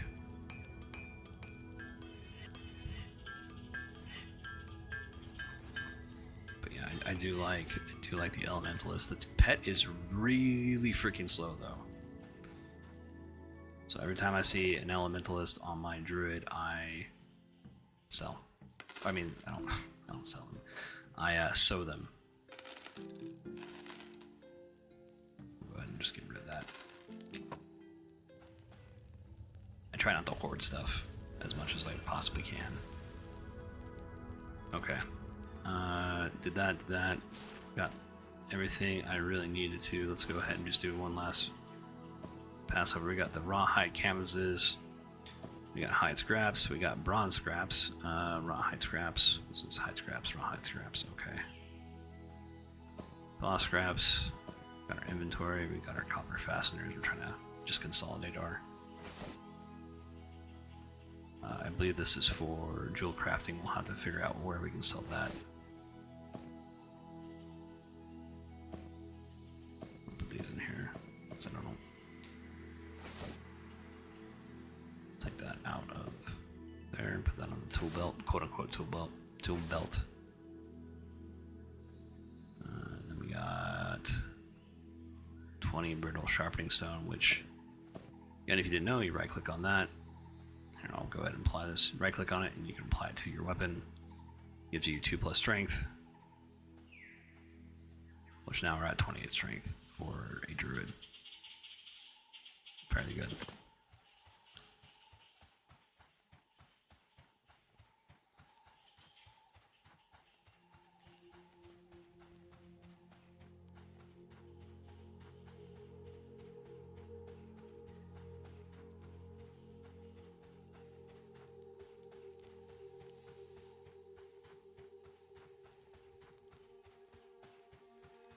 So we did organize our inventory just a tad bit.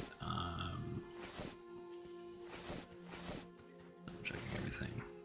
Okay. We'll go ahead and sit in the inn. I'll give you guys something to look at.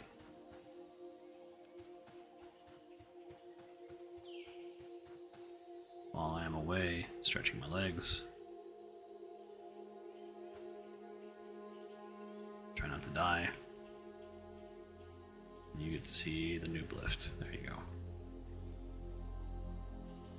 Alright, ladies and gentlemen, I'm going to take 5. You should too. Try not to play in traffic. Try not to blow yourselves up. That concludes my safety briefing before I take a break. So I'll see you soon.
Alright, guys. We're coming back in. Thank you for sticking around if you stuck around. We're on our druid. Per usual. Trying to be a captain of industry. We already hit a milestone. We got 2 bronze on our blacksmithing. Hopefully the... There we go.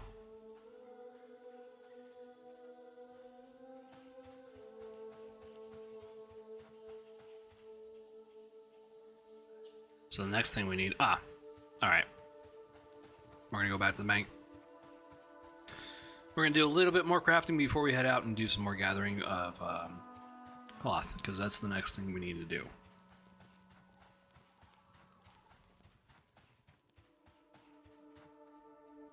Oh. There's an elementalist friend here.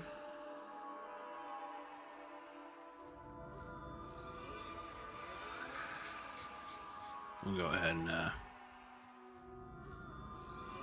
give him a little bit of help. So no, it is quite a ways from... I almost said Freeport again. It's not Freeport, it's Night Harbor. Alright. This is on our stuff. Okay, what is in... We are going to need rough thread, excuse me. Alright, these are more cloth scraps that we can use.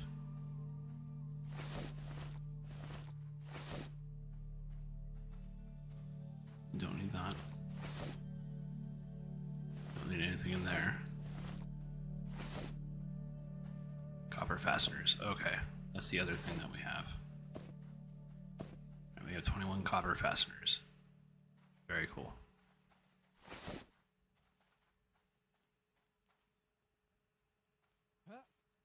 Alright, there's the copper mace I made. We will take... Yeah, we'll take those 2 and sell them.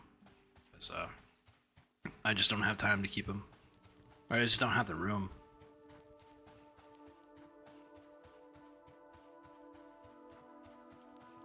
Inventory space is at a premium. I think we get hide backpacks soon. So we might get a little bit more inventory space. Man, it's gonna suck losing these characters. I wonder if they're gonna have a beta server anyways, and we'll be able to keep them. It'll just be like the test server. Like, I wouldn't mind that. That'd be great. I'd be over the moon if that was the case. I'd be like really over the moon if we got to keep these characters and they went live, but I don't think that's gonna happen.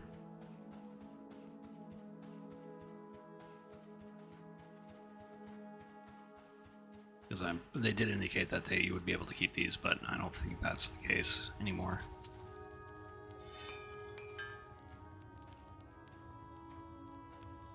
Which sucks because I don't want to be too attached to anything I make.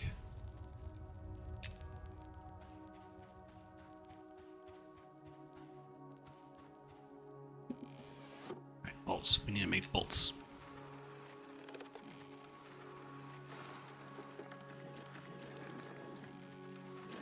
And like our strategy with copper, we're going to try to find the most efficient, least expensive item we can make as far as resources go. 7 seems to be the highest on here.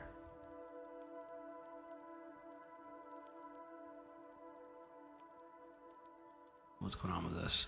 2. Okay, that's why. Alright, let's figure this out.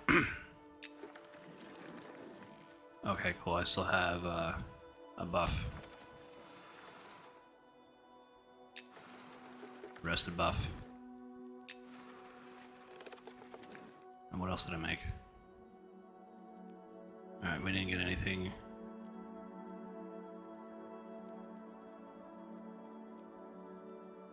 Oh, well, we can make...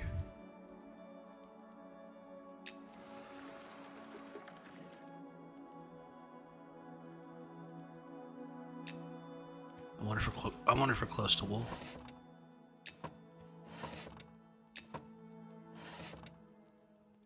Okay, so I got 10 bolts, and I got. I think I saw someone making spider silk. And I don't know how to make it. We'll take thread. Yeah, we'll get 20 more of those. Should have just bought 19, but that's okay.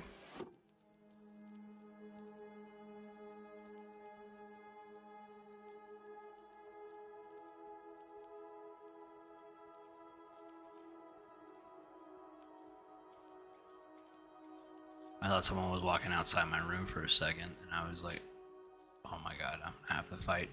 I'm gonna have to... It's my cat. I'm going to the litter box.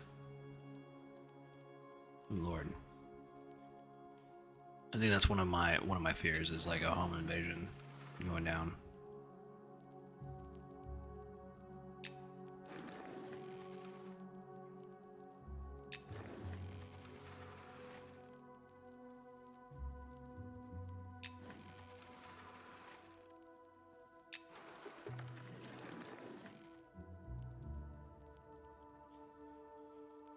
Alright, well, we didn't get to wool, but I think we're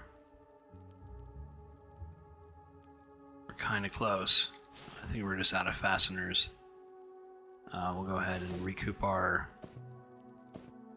of our resources here.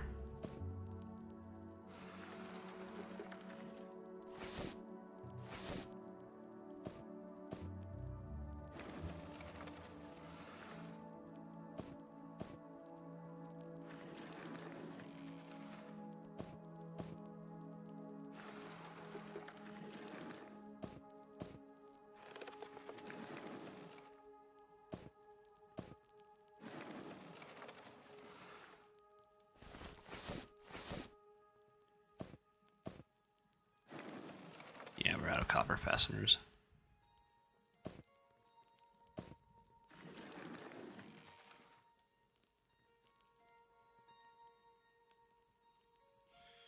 Oh, my laptop's almost dead. We'll go ahead and charge it.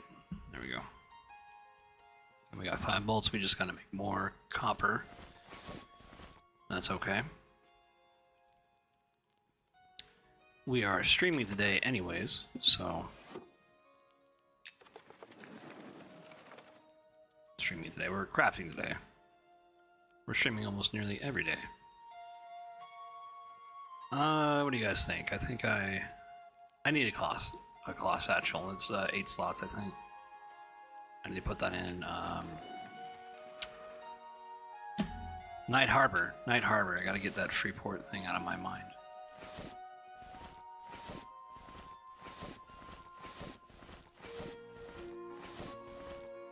There it is. Okay. And we'll put that in the... We'll give that to one of my other characters or put it in a bank. And replace the satchels that are there.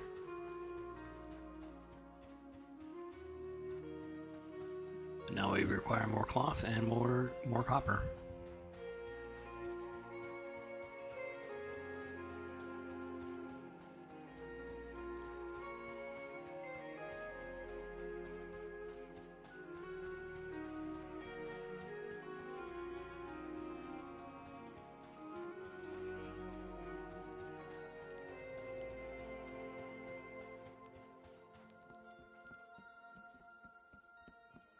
They didn't send out 1,000 beta invites. They only sent out 500 this week, which is a departure from what they were doing the last several weeks.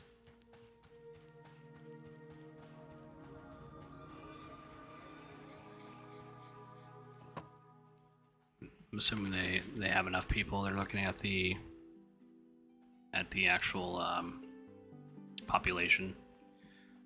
We're still on a hell level, of course. But we've inadvertently been gaining more and more experience as we've been trying to do our crafting ventures. Okay, satchel. Realistically, guys, I should be trying to fill this in with rawhide backpacks.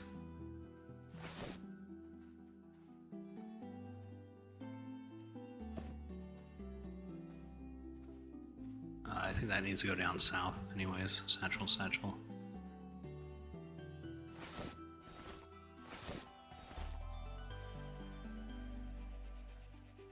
Scraps. What else do we need to deposit? Oh, I forgot to sell the stuff and the things. We don't need bronze scraps, so we'll put that to the side. Copper fasteners we don't need as of yet. What's in here? Is that bronze scraps? Okay, we can put those together, find those. We already got wool scraps. Hide scraps, what's there? Hide scrap? We can go ahead and put that right there. Hide straps. Other hide canvas. Hide canvas. We don't need any of that right now. Okay. It's always a game of inventory hero.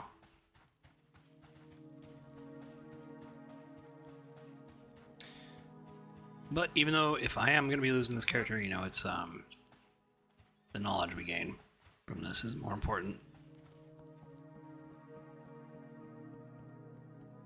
And sometimes in this game, like, that's exactly what you gain. I mean, as far as your progression goes, it's not just skilling up or leveling up. I mean, sometimes it's just the knowledge of the... Like last night, I don't even know why I used the noob lift. I didn't...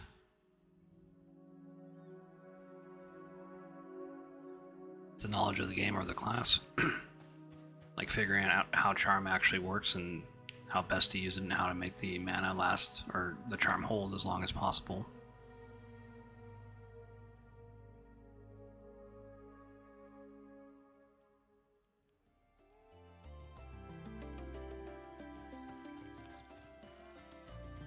Go ahead and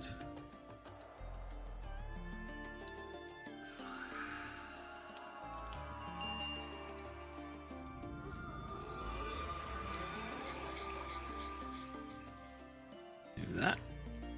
What else do we gotta do, guys? We put mana. I think we should put mana winner on.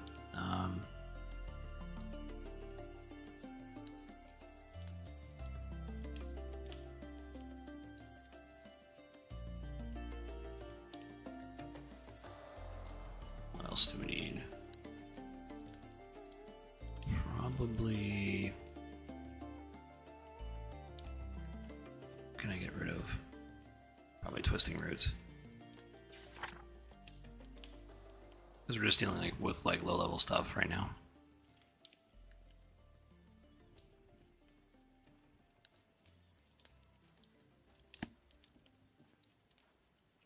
Go ahead and get rid of that. We'll put Dutch of Earth on there just as a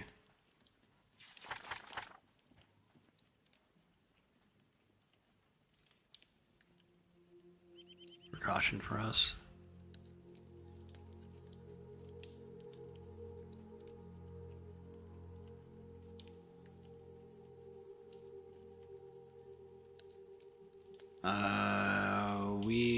So I just gotta tell from Sycamore here. I think he's the archer. Let's see. For group boards. Oh, hold on. For group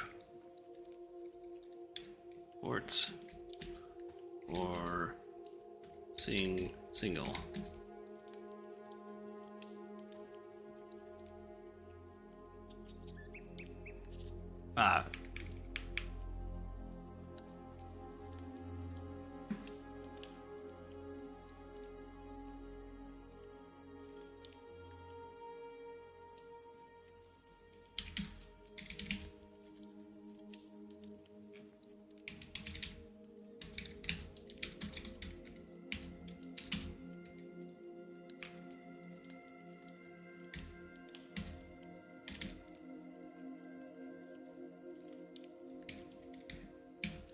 Level 24 is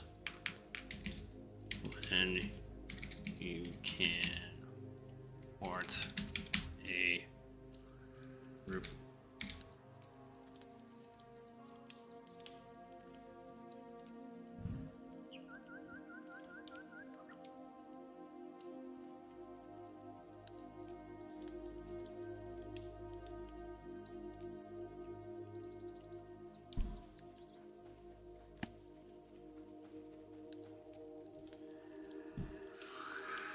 Okay, we'll do minor heal.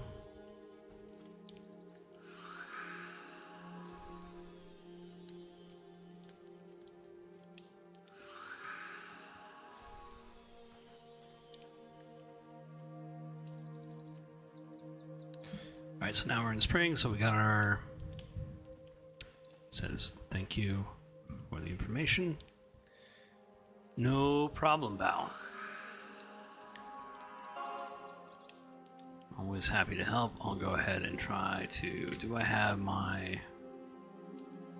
Skirmisher? We'll go ahead and just give him Speed in the Wild. Why not, guys? We are going to do our druidic duty.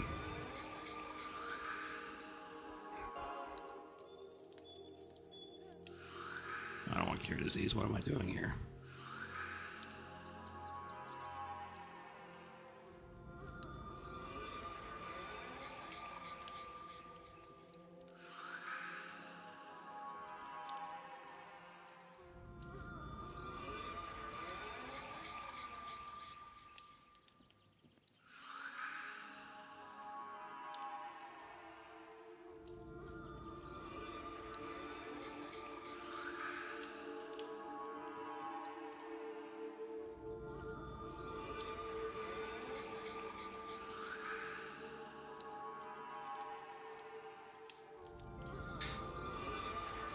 We did sell our wolf blood to the shady vendor, I think. I think we did. You guys? Ah, fuck it, we'll sell that to him. We don't need it. It's something we just don't need. Alright.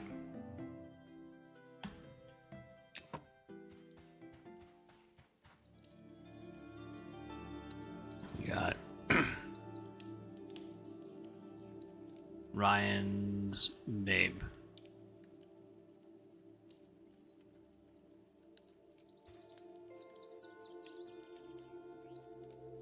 This looks like a rogue.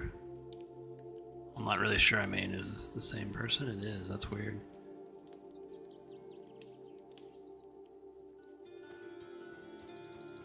Alright. We need to... Cloth. Cloth is the main thing that we need to do, as well as getting more copper for the fasteners so we can level up tailoring. That seems to be the most efficient way to make things, like making the boots or the face mask, whichever one, I mean, whatever one's more economically viable.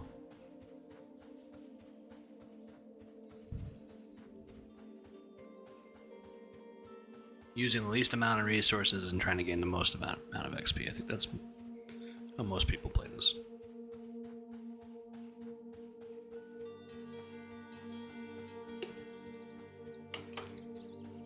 Or at some point, you know, I was trying to make bags for most of my active alts.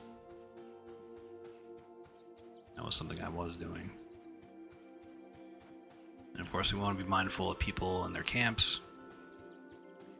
We are at a higher level. And we don't want to be, you know, that kind of... You know, sometimes there are people who are not that considerate, and they will...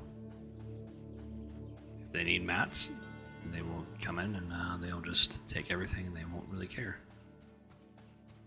We are not one of those people, though.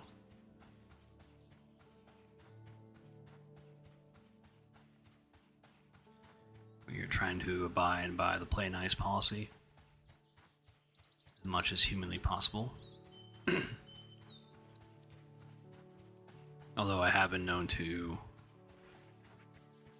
kill steal. Only if provoked. Which did happen. And that's why I have Chomper's Tooth in my inventory and bank account. And I wish I could put that on display.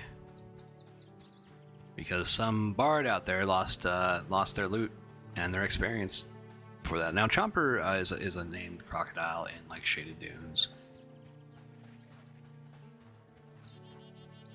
And so I was kind of desperate. I was looking for ways to get the magic item off of him. And I was just helping this, there was this bar that was like asking for a Speed of the Wild. So I ran like halfway across the zone, noticed he was, taking up crocs and grinding them down. And the guy was, so I buff him, I go off, do my own thing, come back, I see he has Chomper running around him, chasing him. And I was just trying to send him a tell. I accidentally sent him a group invite. I just say, hey man, I'm sorry, I was trying to actually send you a tell, not a group invite. And he starts to dialogue tree me, and what that means is like he already tries to preempt the conversation, like I'm asking for him to help. Now, in his defense, and I'm going to try to be as cordial about describing this gentleman as much as I can. You know, when you're in Bard, you have like the highest action per minute of any class. So when you're kiting something and you're weaving through songs, like it's going to be a bit difficult to like respond to somebody. So I get that. And that may be one of the reasons why he was just kind of so short for me. And so, I mean, I was buffing him while we were talking. And he...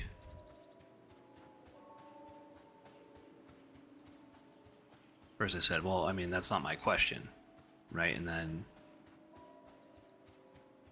I'm buffing him, making sure that, you know, he can help kill Chompers a little bit better. And then Chompers aggro's onto me. And he immediately shoots me a tail back saying, he's mine. I'm like, okay, I know. Which I said back to him.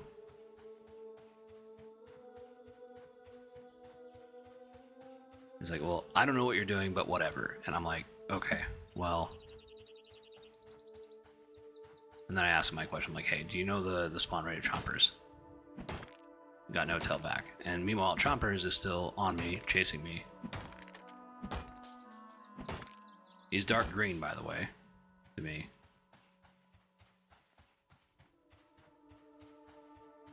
I could potentially charm him. Probably should have. But the guy ran off. And because he was so short with me, I decided to take Chompers myself and kill him. And not wait for him. I was under no obligation to do so.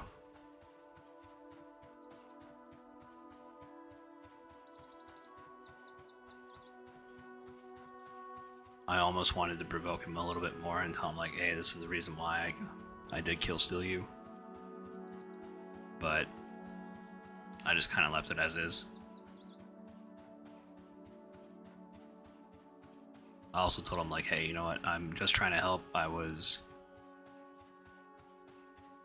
the druid that did come over here earlier and buff you. And after that, like, yeah, he didn't say anything to me. So.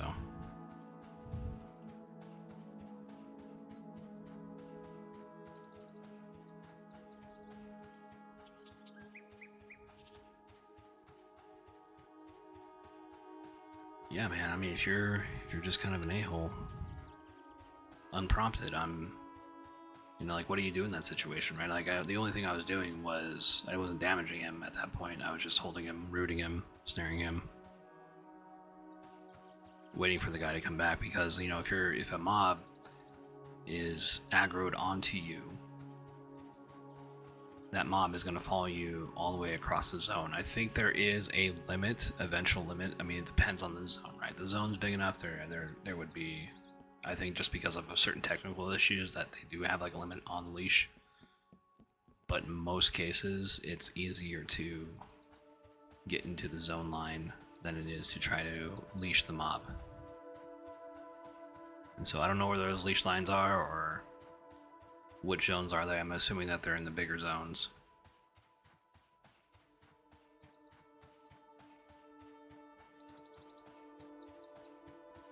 But yeah, man, I mean, it's kind of one of those things where I think that was like one of my first real negative interactions with a player.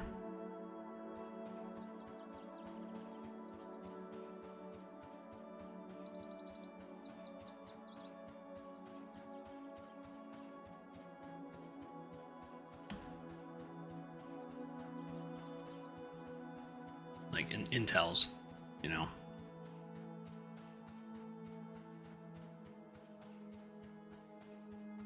That's it. I mean, obviously, you know, you shouldn't expect anywhere you go to like have like 100% positive human interaction, because, you know, at the end of the day, you're still dealing with humans, right?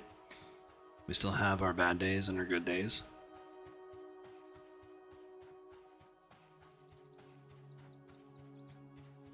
But the moral of the story is, you know, if you are, I gotta watch out for those filler words.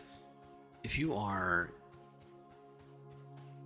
talking to a higher level player, try to be as cordial as possible.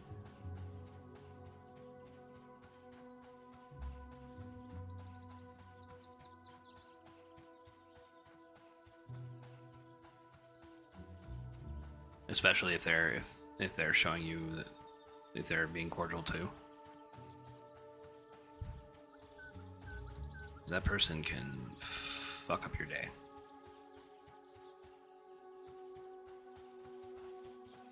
So I never did figure out what Chomper's respawn rate was, but sure as shit, he didn't get that night.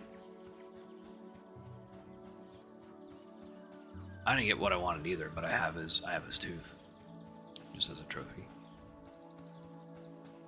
I really wanted the hide, so I didn't have to create the enchanted raw hide that I have now. And really, yeah, the origin story of me going deep into crafting is because, well, I couldn't find a lot of gear for my druid. I just had really bad luck. I had, you know, overly greedy people rolling on the same thing in groups.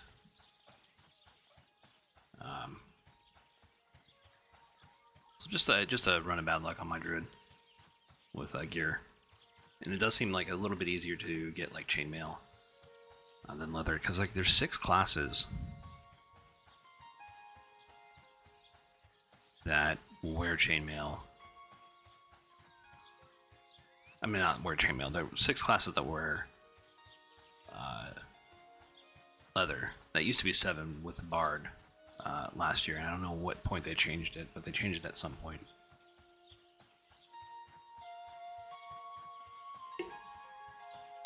Which I think is a good change.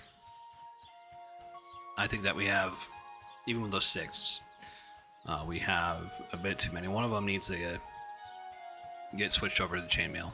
In my opinion, I think that should be the Spellblade.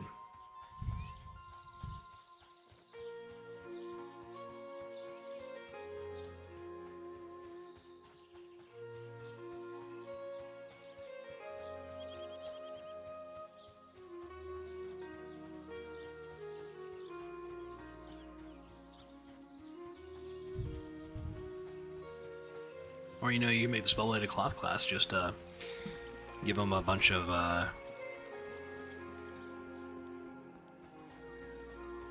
active tank. Make them a fencer or something, I don't know. With high dodge, really high dodge. Or give them chainmail.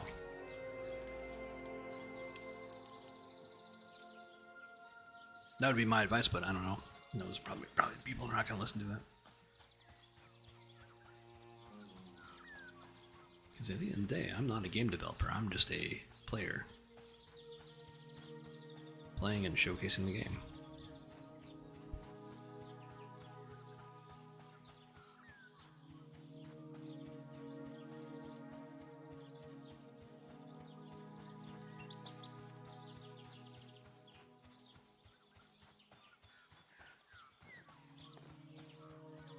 Looking for port to SGS.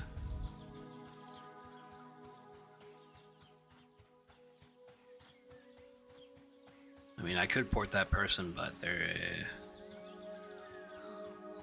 they're not offering to tip, so.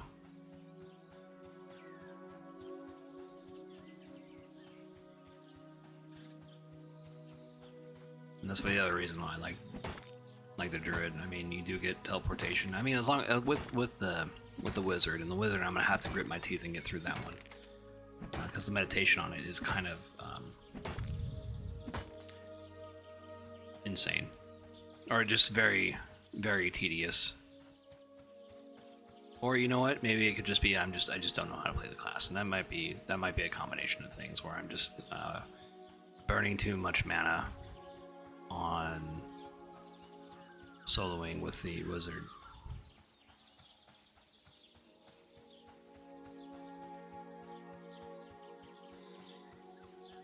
But that would be the other class I would want to level up only for the pure reason. Again, I'm never a wizard type of guy, although I do love the wizard community in Monsters and Memories. They are so goddamn funny. I would just use it for the ports, because I've seen people, I mean, I got tipped 50 silver yesterday just for a port just to get a new player back out to Night Harbor.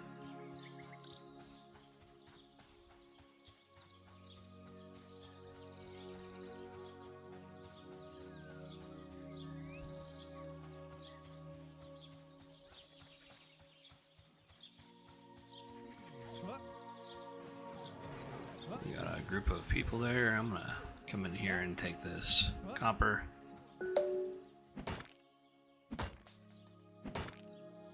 And of course, getting political advertisements. It's always fun.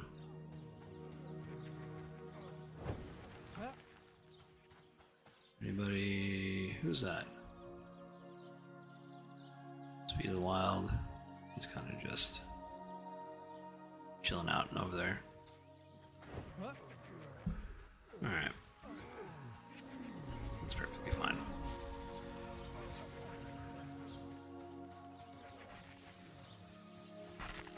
Got a rogue friend here. Doing rogue things.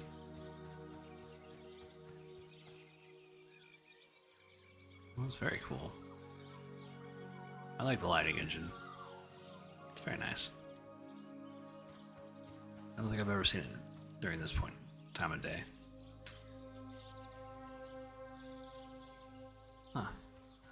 Very cool.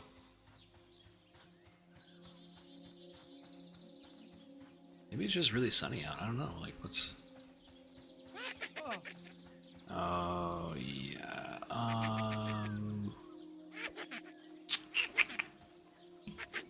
Frostbite.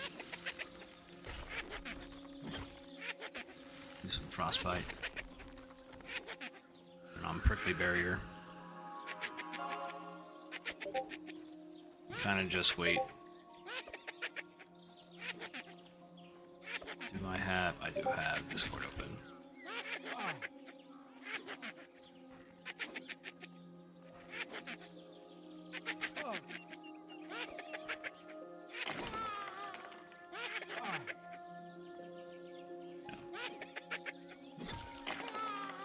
So they haven't announced any sort of changes in the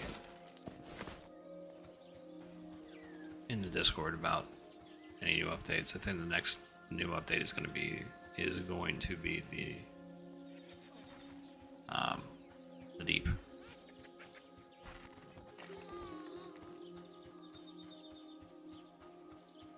Sadly, my speculation of Inquisitor was absolutely wrong, but Cleric is nice too, and so is Fighter and Monk. Those are all classes I've been wanting to play.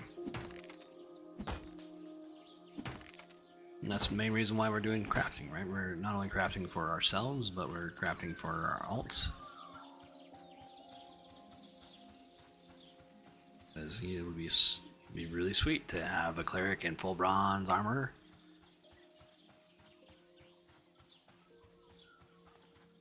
And a fighter in full bronze armor. Maybe we can make a deep elf fighter. That might be, or cleric. I'll think about it. I mean, I think there's going to be... They're talking about day blindness. I'm not really sure what they're doing. 'Cause I think they called it dark vision.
We're looking for copper nodes.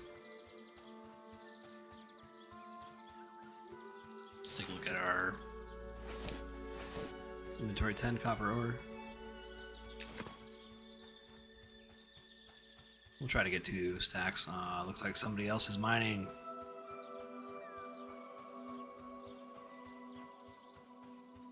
Or not. I think they're just checking out.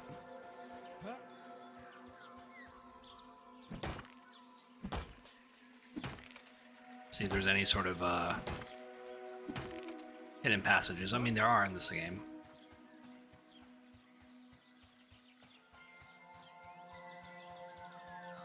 In fact, one leads to a dungeon. I think it's called Black Tide.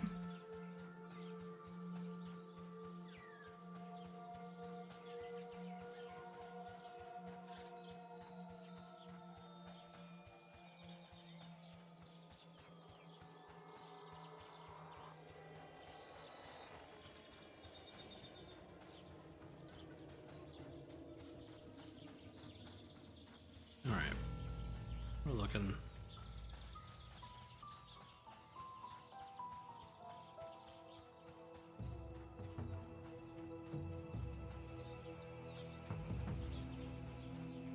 Do know of one node that spawns right by the... Well, let's look in the Mushroom People Cave.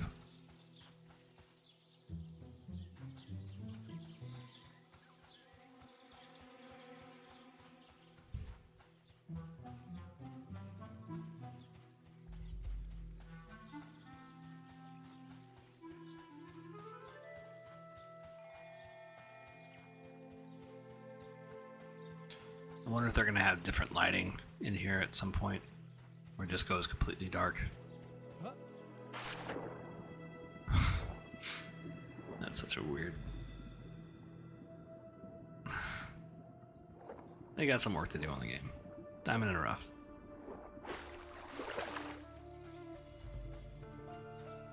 It is a diamond in the rough.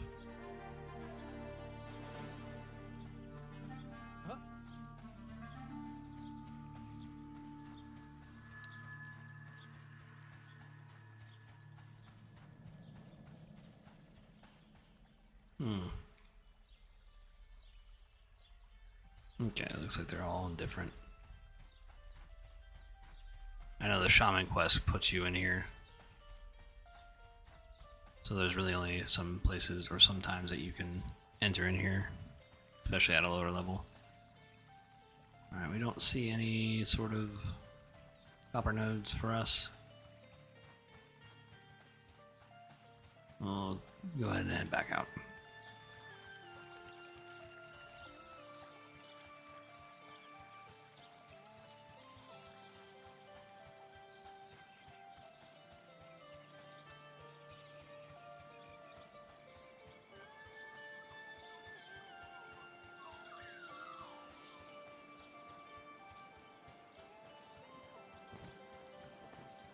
That's an interesting question. So in out of character says, so if I die, can I get my corpse back easily? I mean, like, that kind of depends, right? Where you died.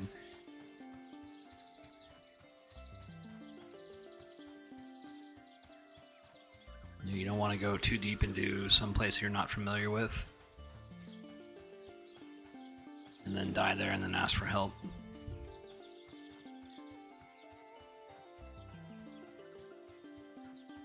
I'm just trying to find some copper, guys. That's all I'm trying to do. Don't need any more raw hide.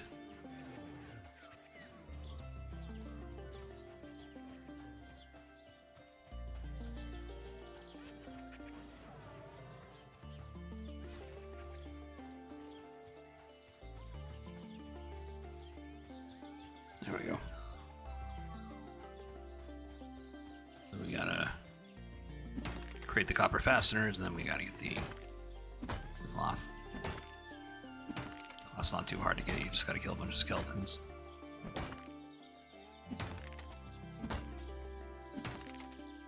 And we don't even need to be over here. We can be in shaded dunes. And I can demonstrate again, like how quick the I almost said bard, but the how quick the druid can actually get over there from here in Evershade. I don't need a port to Night Harbor. In fact, I don't want to, because the area where like the skeletons and zombies are at, they're at like the back of the map, so it might just be easier to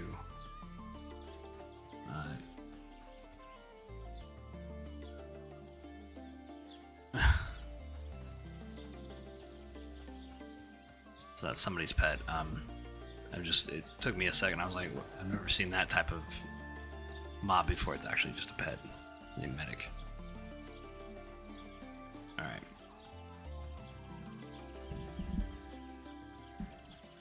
What do we want to do, guys?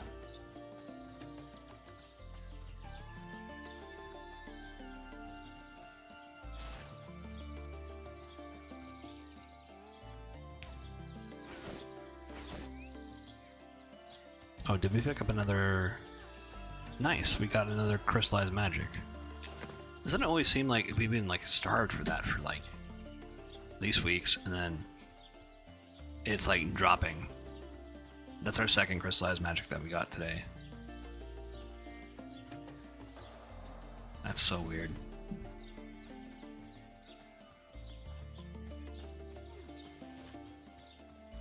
Because I know I put it in the bank.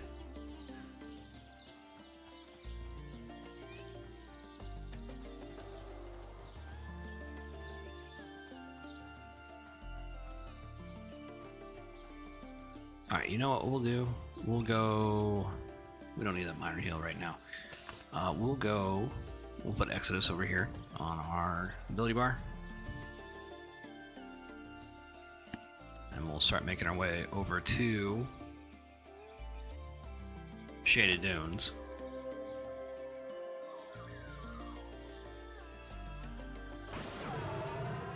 So we're going to take the fast travel way because we need to go to the back of the map.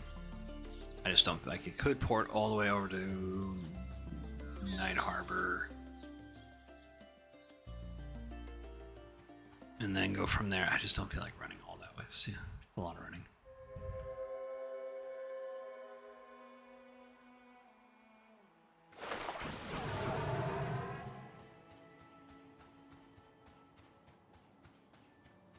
And you are witnessing the power of the druid and how fast we can get around the map.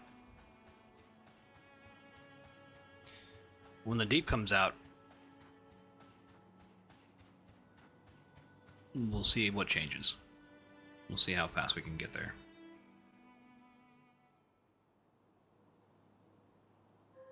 We are in the Vale of Zentar.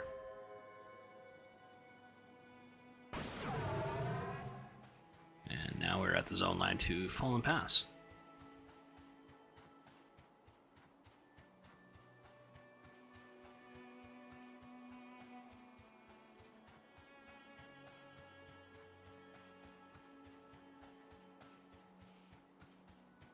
I know the devs recently took raiding out of the game because it was causing some drama with some guilds already.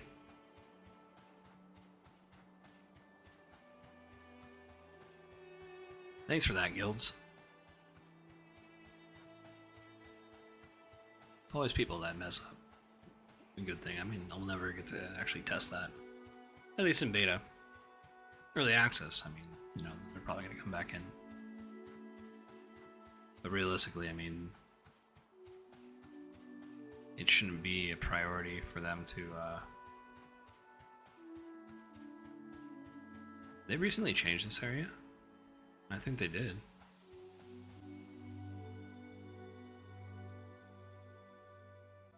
That's kind of cool. Alright.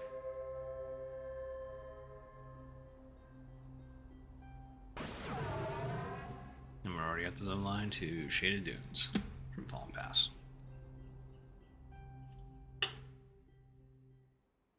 Ooh, foggy. I gotta play Stationeers again. There was a recent update. It has to do with hygiene, although I don't know how I feel about that. It is another like passion project, much like Monsters and Memories. It just has to do with aerospace and making your own space station, although what I'm probably gonna do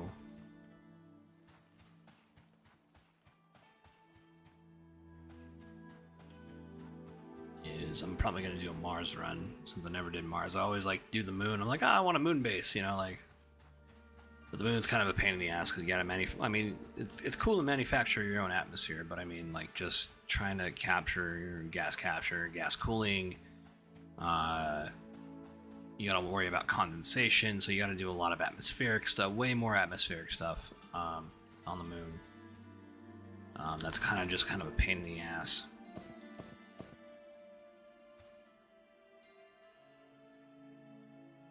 Than Mars. Because Mars, I mean, it has a very thin atmosphere. You can use that for some things.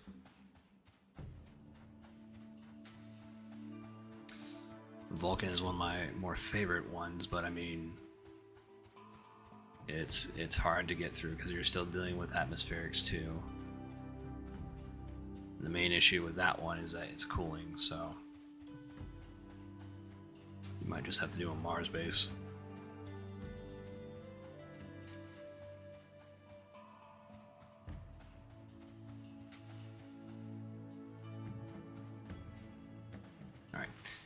We got 25 minutes on our mana winner. We're on spring. I think we're good for that. We'll put sleep barrier on. We'll take off Exodus. We don't need that.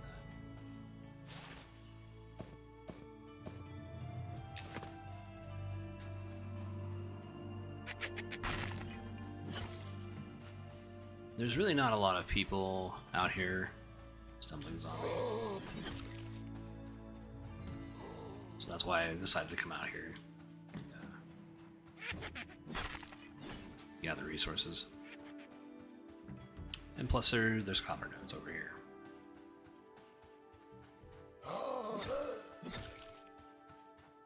We'll gather these guys up.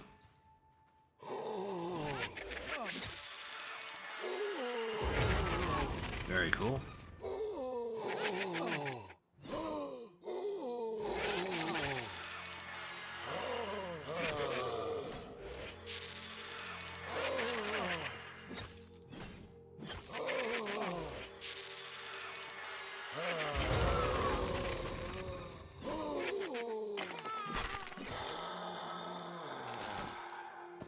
Trap. We'll take the zombie skin. We can sell it to one of the merchants. Got a rusty mace. We'll leave that for the noobs. We'll leave that for the noobs. And I already see a copper node over here. Very good. Things are looking up for us. The gathering certainly isn't a joke. It does take time and patience.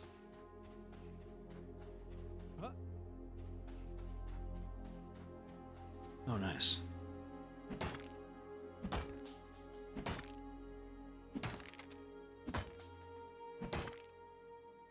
So I hardly ever see anybody out here.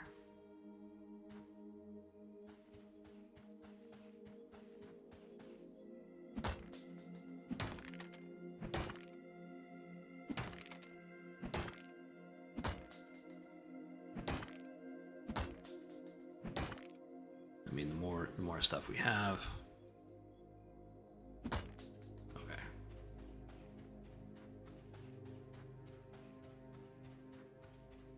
More chances we have to getting to wool. Then once we get it to wool, we can go to Keeper's Bite. We can start grinding down stuff.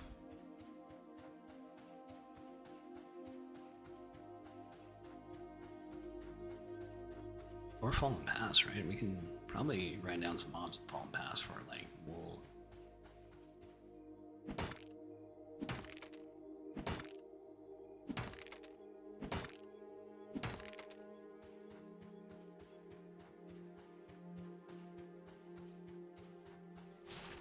Let's see, what do you think, guys? Think I got enough copper?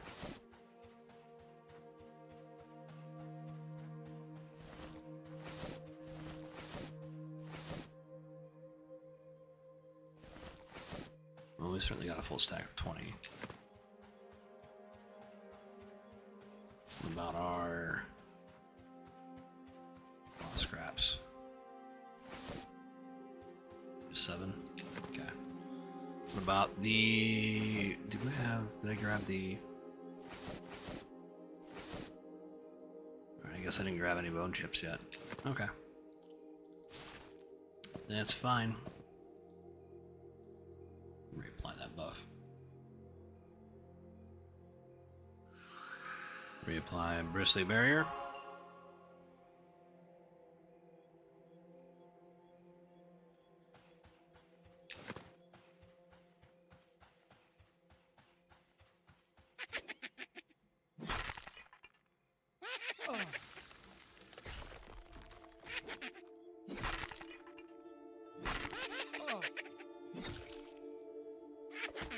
I do like the fog in this zone.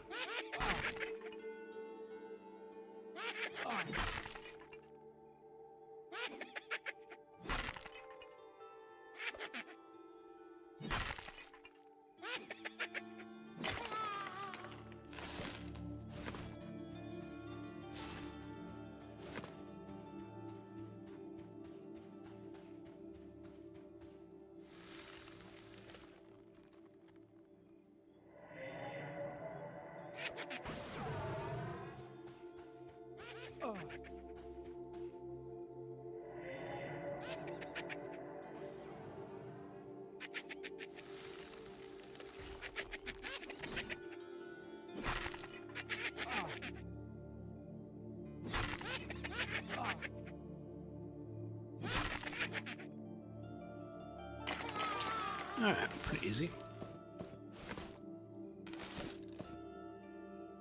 Okay, wrought-eyed tunic. Alright, not bad.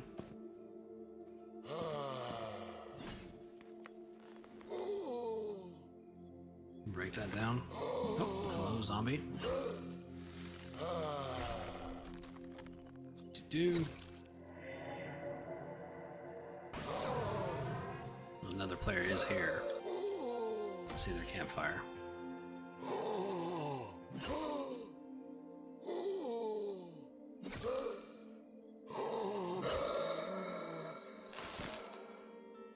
Nice, okay. Oh, no, it needs to be in the other one.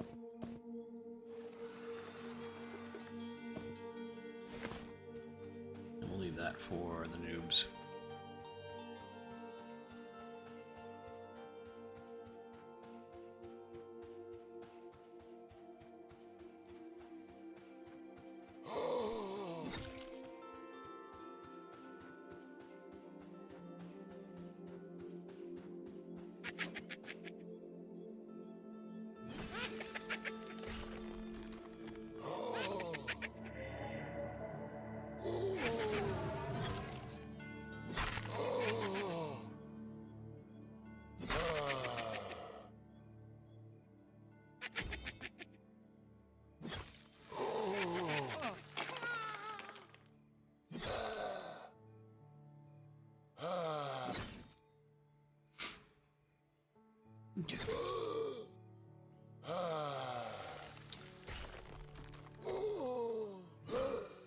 is definitely foggy.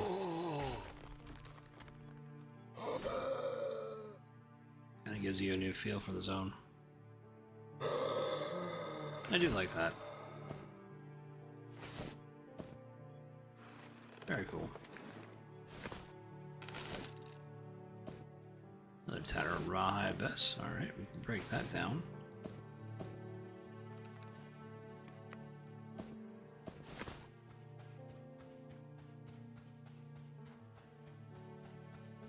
Oh, is that a note?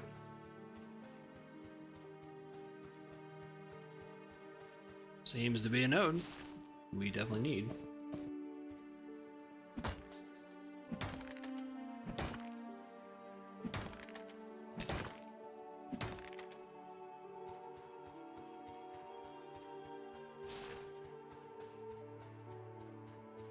It is definitely...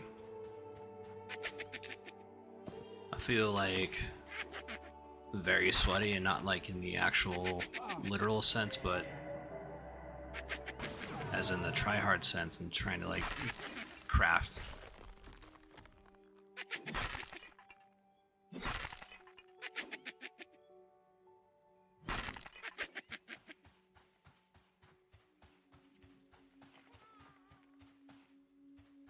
I'm gonna die anyways, I just want to look around. There we go.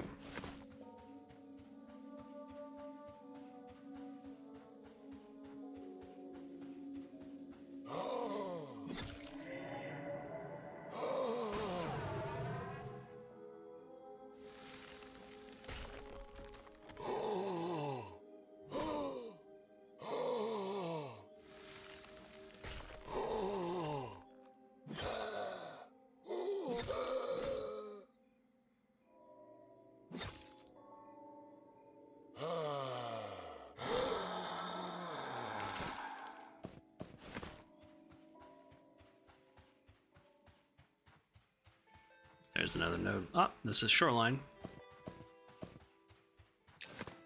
One of those Robert Ingstrand.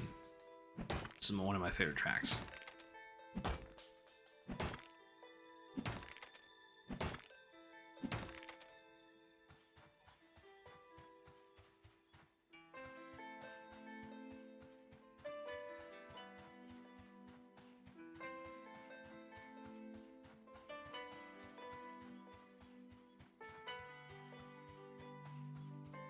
Alright, this is a pretty good area.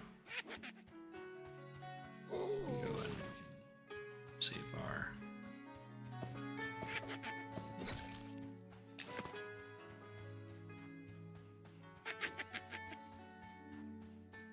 We got 4 of these guys here.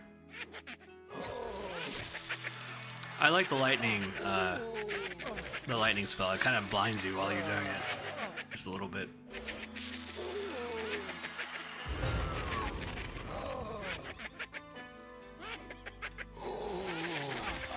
That is fun.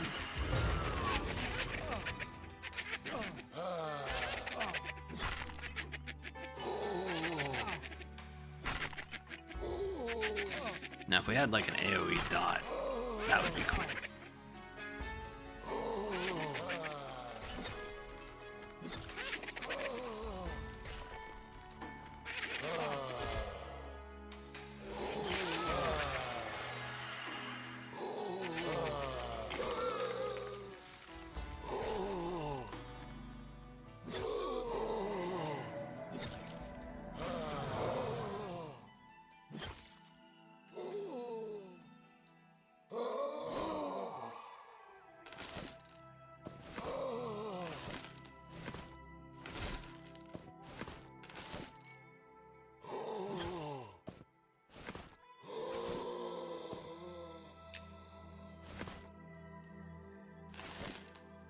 Hey, tattered cloth shirt. Alright.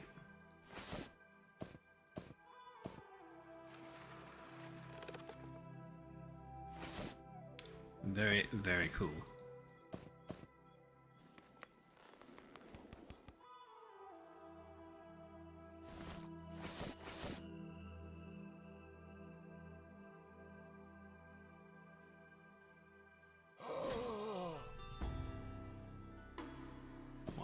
There we go. Oh, that's all. Oh, that was a backpack that I had. I'm so stupid.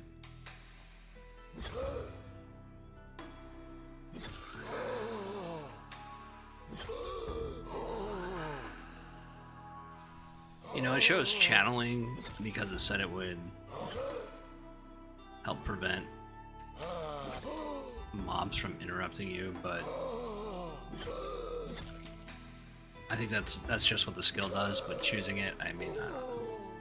It's you're gonna level it up anyways.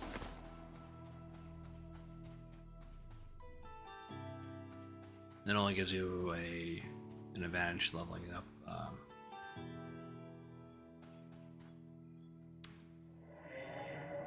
That's really about it. It doesn't. You're not any better than anybody else at channeling, but I think we do get kind of interrupted a little bit too much.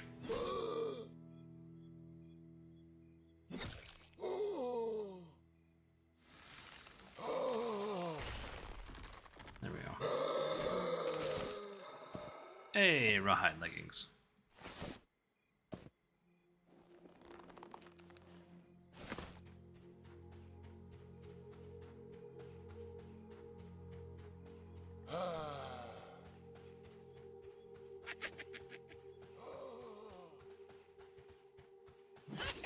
Now, if I had a cleric, I mean, I'd be really excited about this place. I don't want to necessarily play the cleric right now, before the revamp. And the reason being,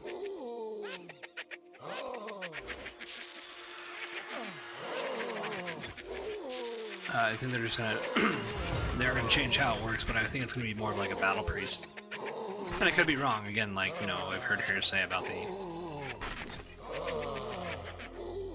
it, but I mean, they are trying to say like, okay, you are a healer that can take a hit, and which is a very interesting way of putting it, because like in Dungeons and Dragons, that also seems to be the case.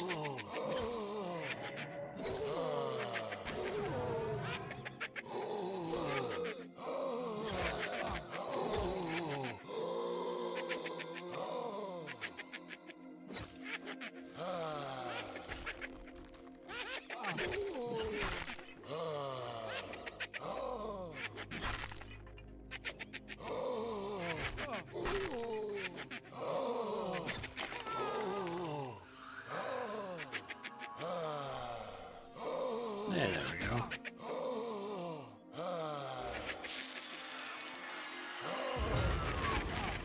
Oh, that also hurt me. Okay.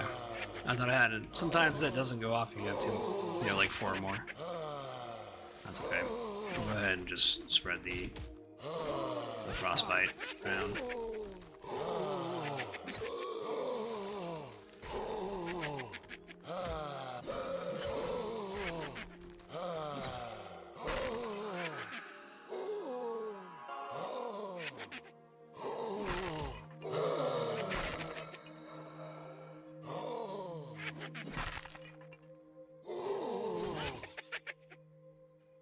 Oop, there we go.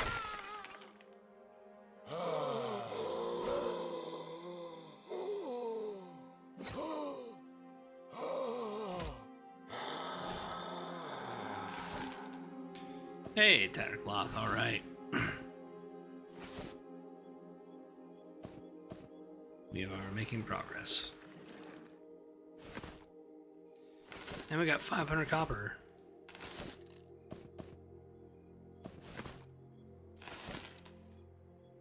Tattered rawhide. Not bad.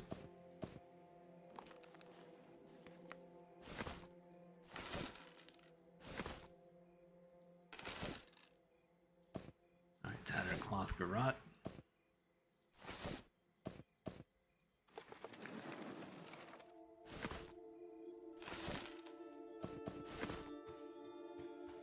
Okay, let's take a look at our inventory, see where we're at with things.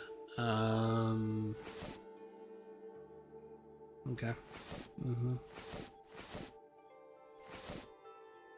Alright.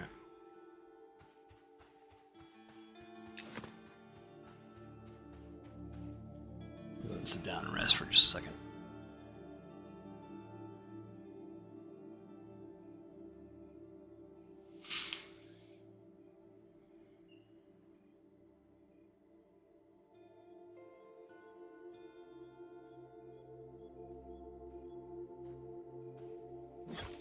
I was gonna rest, and then the zombie told me no, so.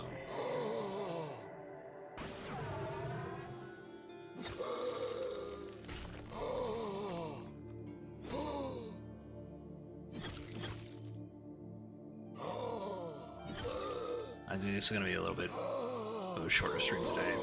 Save my vocal cords.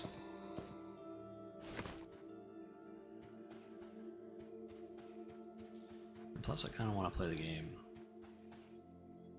a little bit by myself. That's always fun.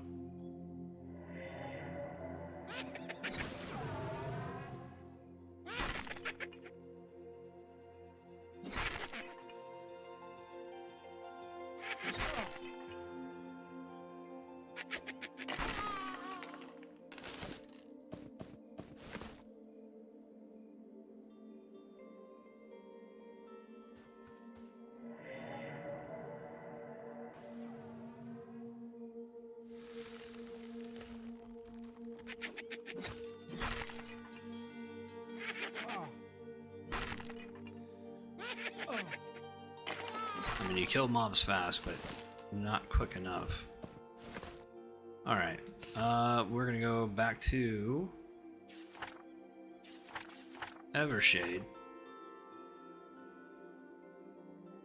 And do some crafting. Hopefully we can get to the wool area. And then I think I'm gonna call it.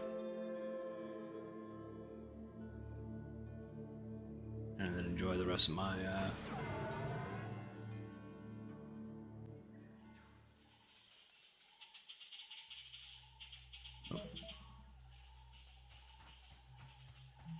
do something really quick here, guys.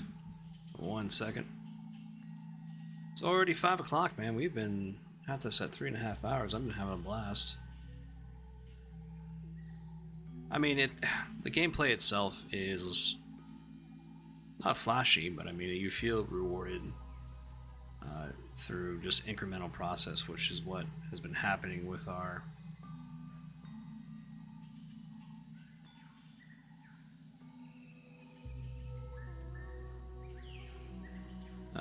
trading escapades.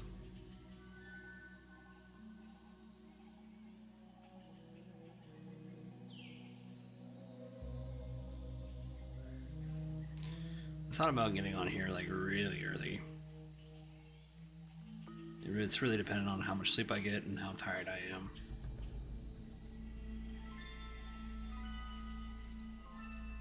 But I also need to make sure that I'm ready because we're going to go out for dinner, me and my wife. So I gotta make sure I'm dressed. Dressed, washed, you know. Civilized. I'm not going out into public like a hermit.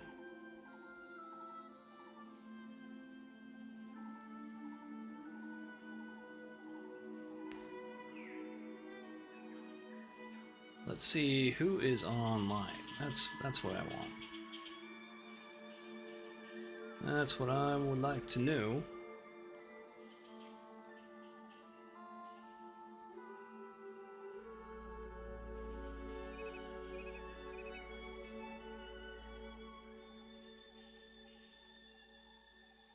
Who's streaming?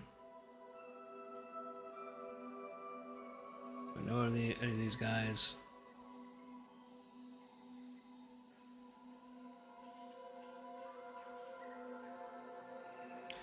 I don't.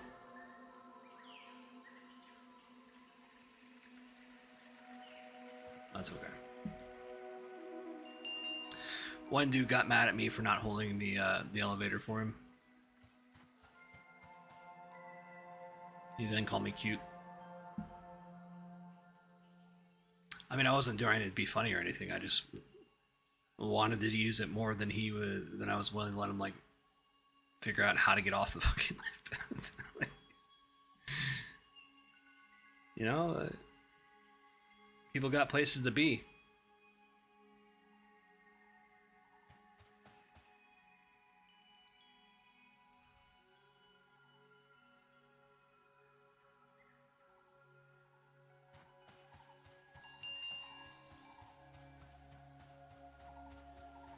And I understand why he got mad, but I mean, I think the issue that bothered me the most was the fact that he thought I was being funny about it, and I don't think I was. I mean, I was kind of I was laughing on stream about it, but it wasn't like, oh, wouldn't this be a funny prank? That wasn't.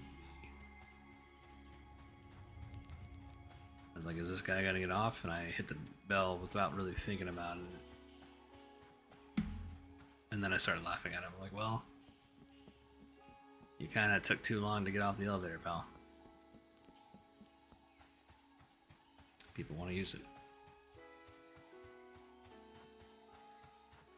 I sound a little bit coarse. Promise you, I'm a pretty cool dude. I understand why he got a little upset about that, but I mean, you know.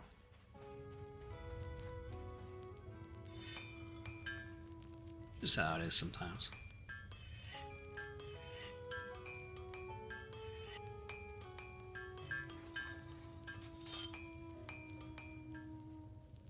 Alright, how much copper do I have on me? 27, so we're gonna need 27 ingots. Crude ingots. 7. Okay, very cool. All that work. I think this is pretty much going to be the main gameplay until the deep comes out, and/or my permanent group gets back here, stops playing EverQuest Legends.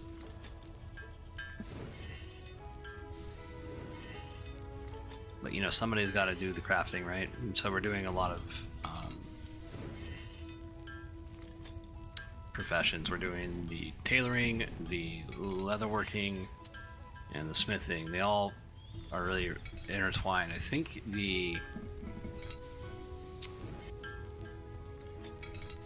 only one that's a bit less entwined is alchemy, but they still make flux for smithing or smelting when we need to make steel. And luckily, we already unlocked that recipe.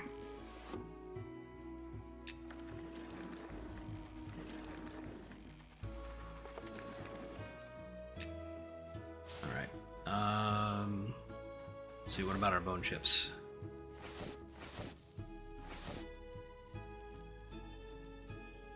I had 20. Oh yeah, 6 doesn't go into 20. Makes me a little bit upset. A little bit. That's okay. We'll craft 2. Why not? Okay. I'll do some crafting offline.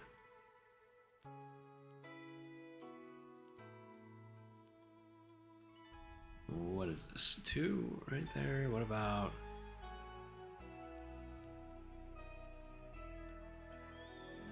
Do I not have enough?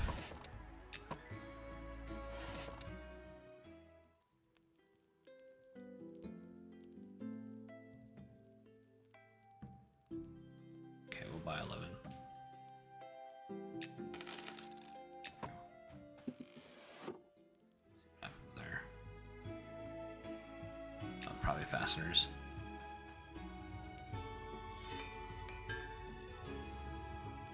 Create 2 more.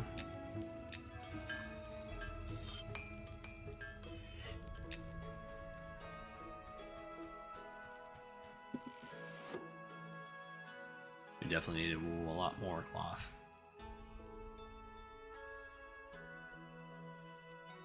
What do you think, guys? All right, yeah, I mean, it's gonna have to be the cloth bits again. Oh, I forgot to. Oh, that's a shame. Hey! Nice. Did we unlock anything? No, but we are getting close, right? We have the fine cloth tunic, so the next unlock should be the enchanted cloth tunic. Right, this is going to be helpful for our yeah, those enchanted legs. Helpful for our elementalists, our wizards that we may want to play in the future, depending how much time we have left in the beta.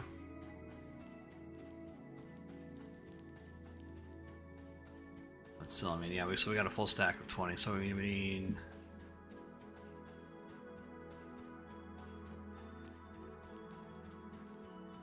Okay, so I'm gonna have to get spreadsheets and write things down. It's 6 convert into 1. But you only get a full stack of 20. Okay, well, yeah, I'll figure it out. I'll have to do a spreadsheet or something like that. That's perfectly fine if we need to do something. Shit, did I trade? Two.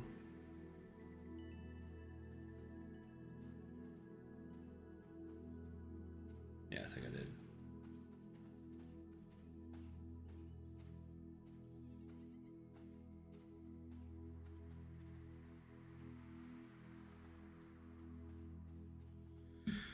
All right, ladies and gentlemen, thank you so much for sticking by. It is Saturday. Go enjoy your Saturday. As for me, I am going to be just getting ready, and then I'll be doing crafting by myself with the time I have left before I got to go pick up my wife and go to dinner with her. But if you ever need anything, you reach out to me in game. I'll be more than happy to help. So thank you so much. This has been Monster Memories, and I will see you out there. Have a good one.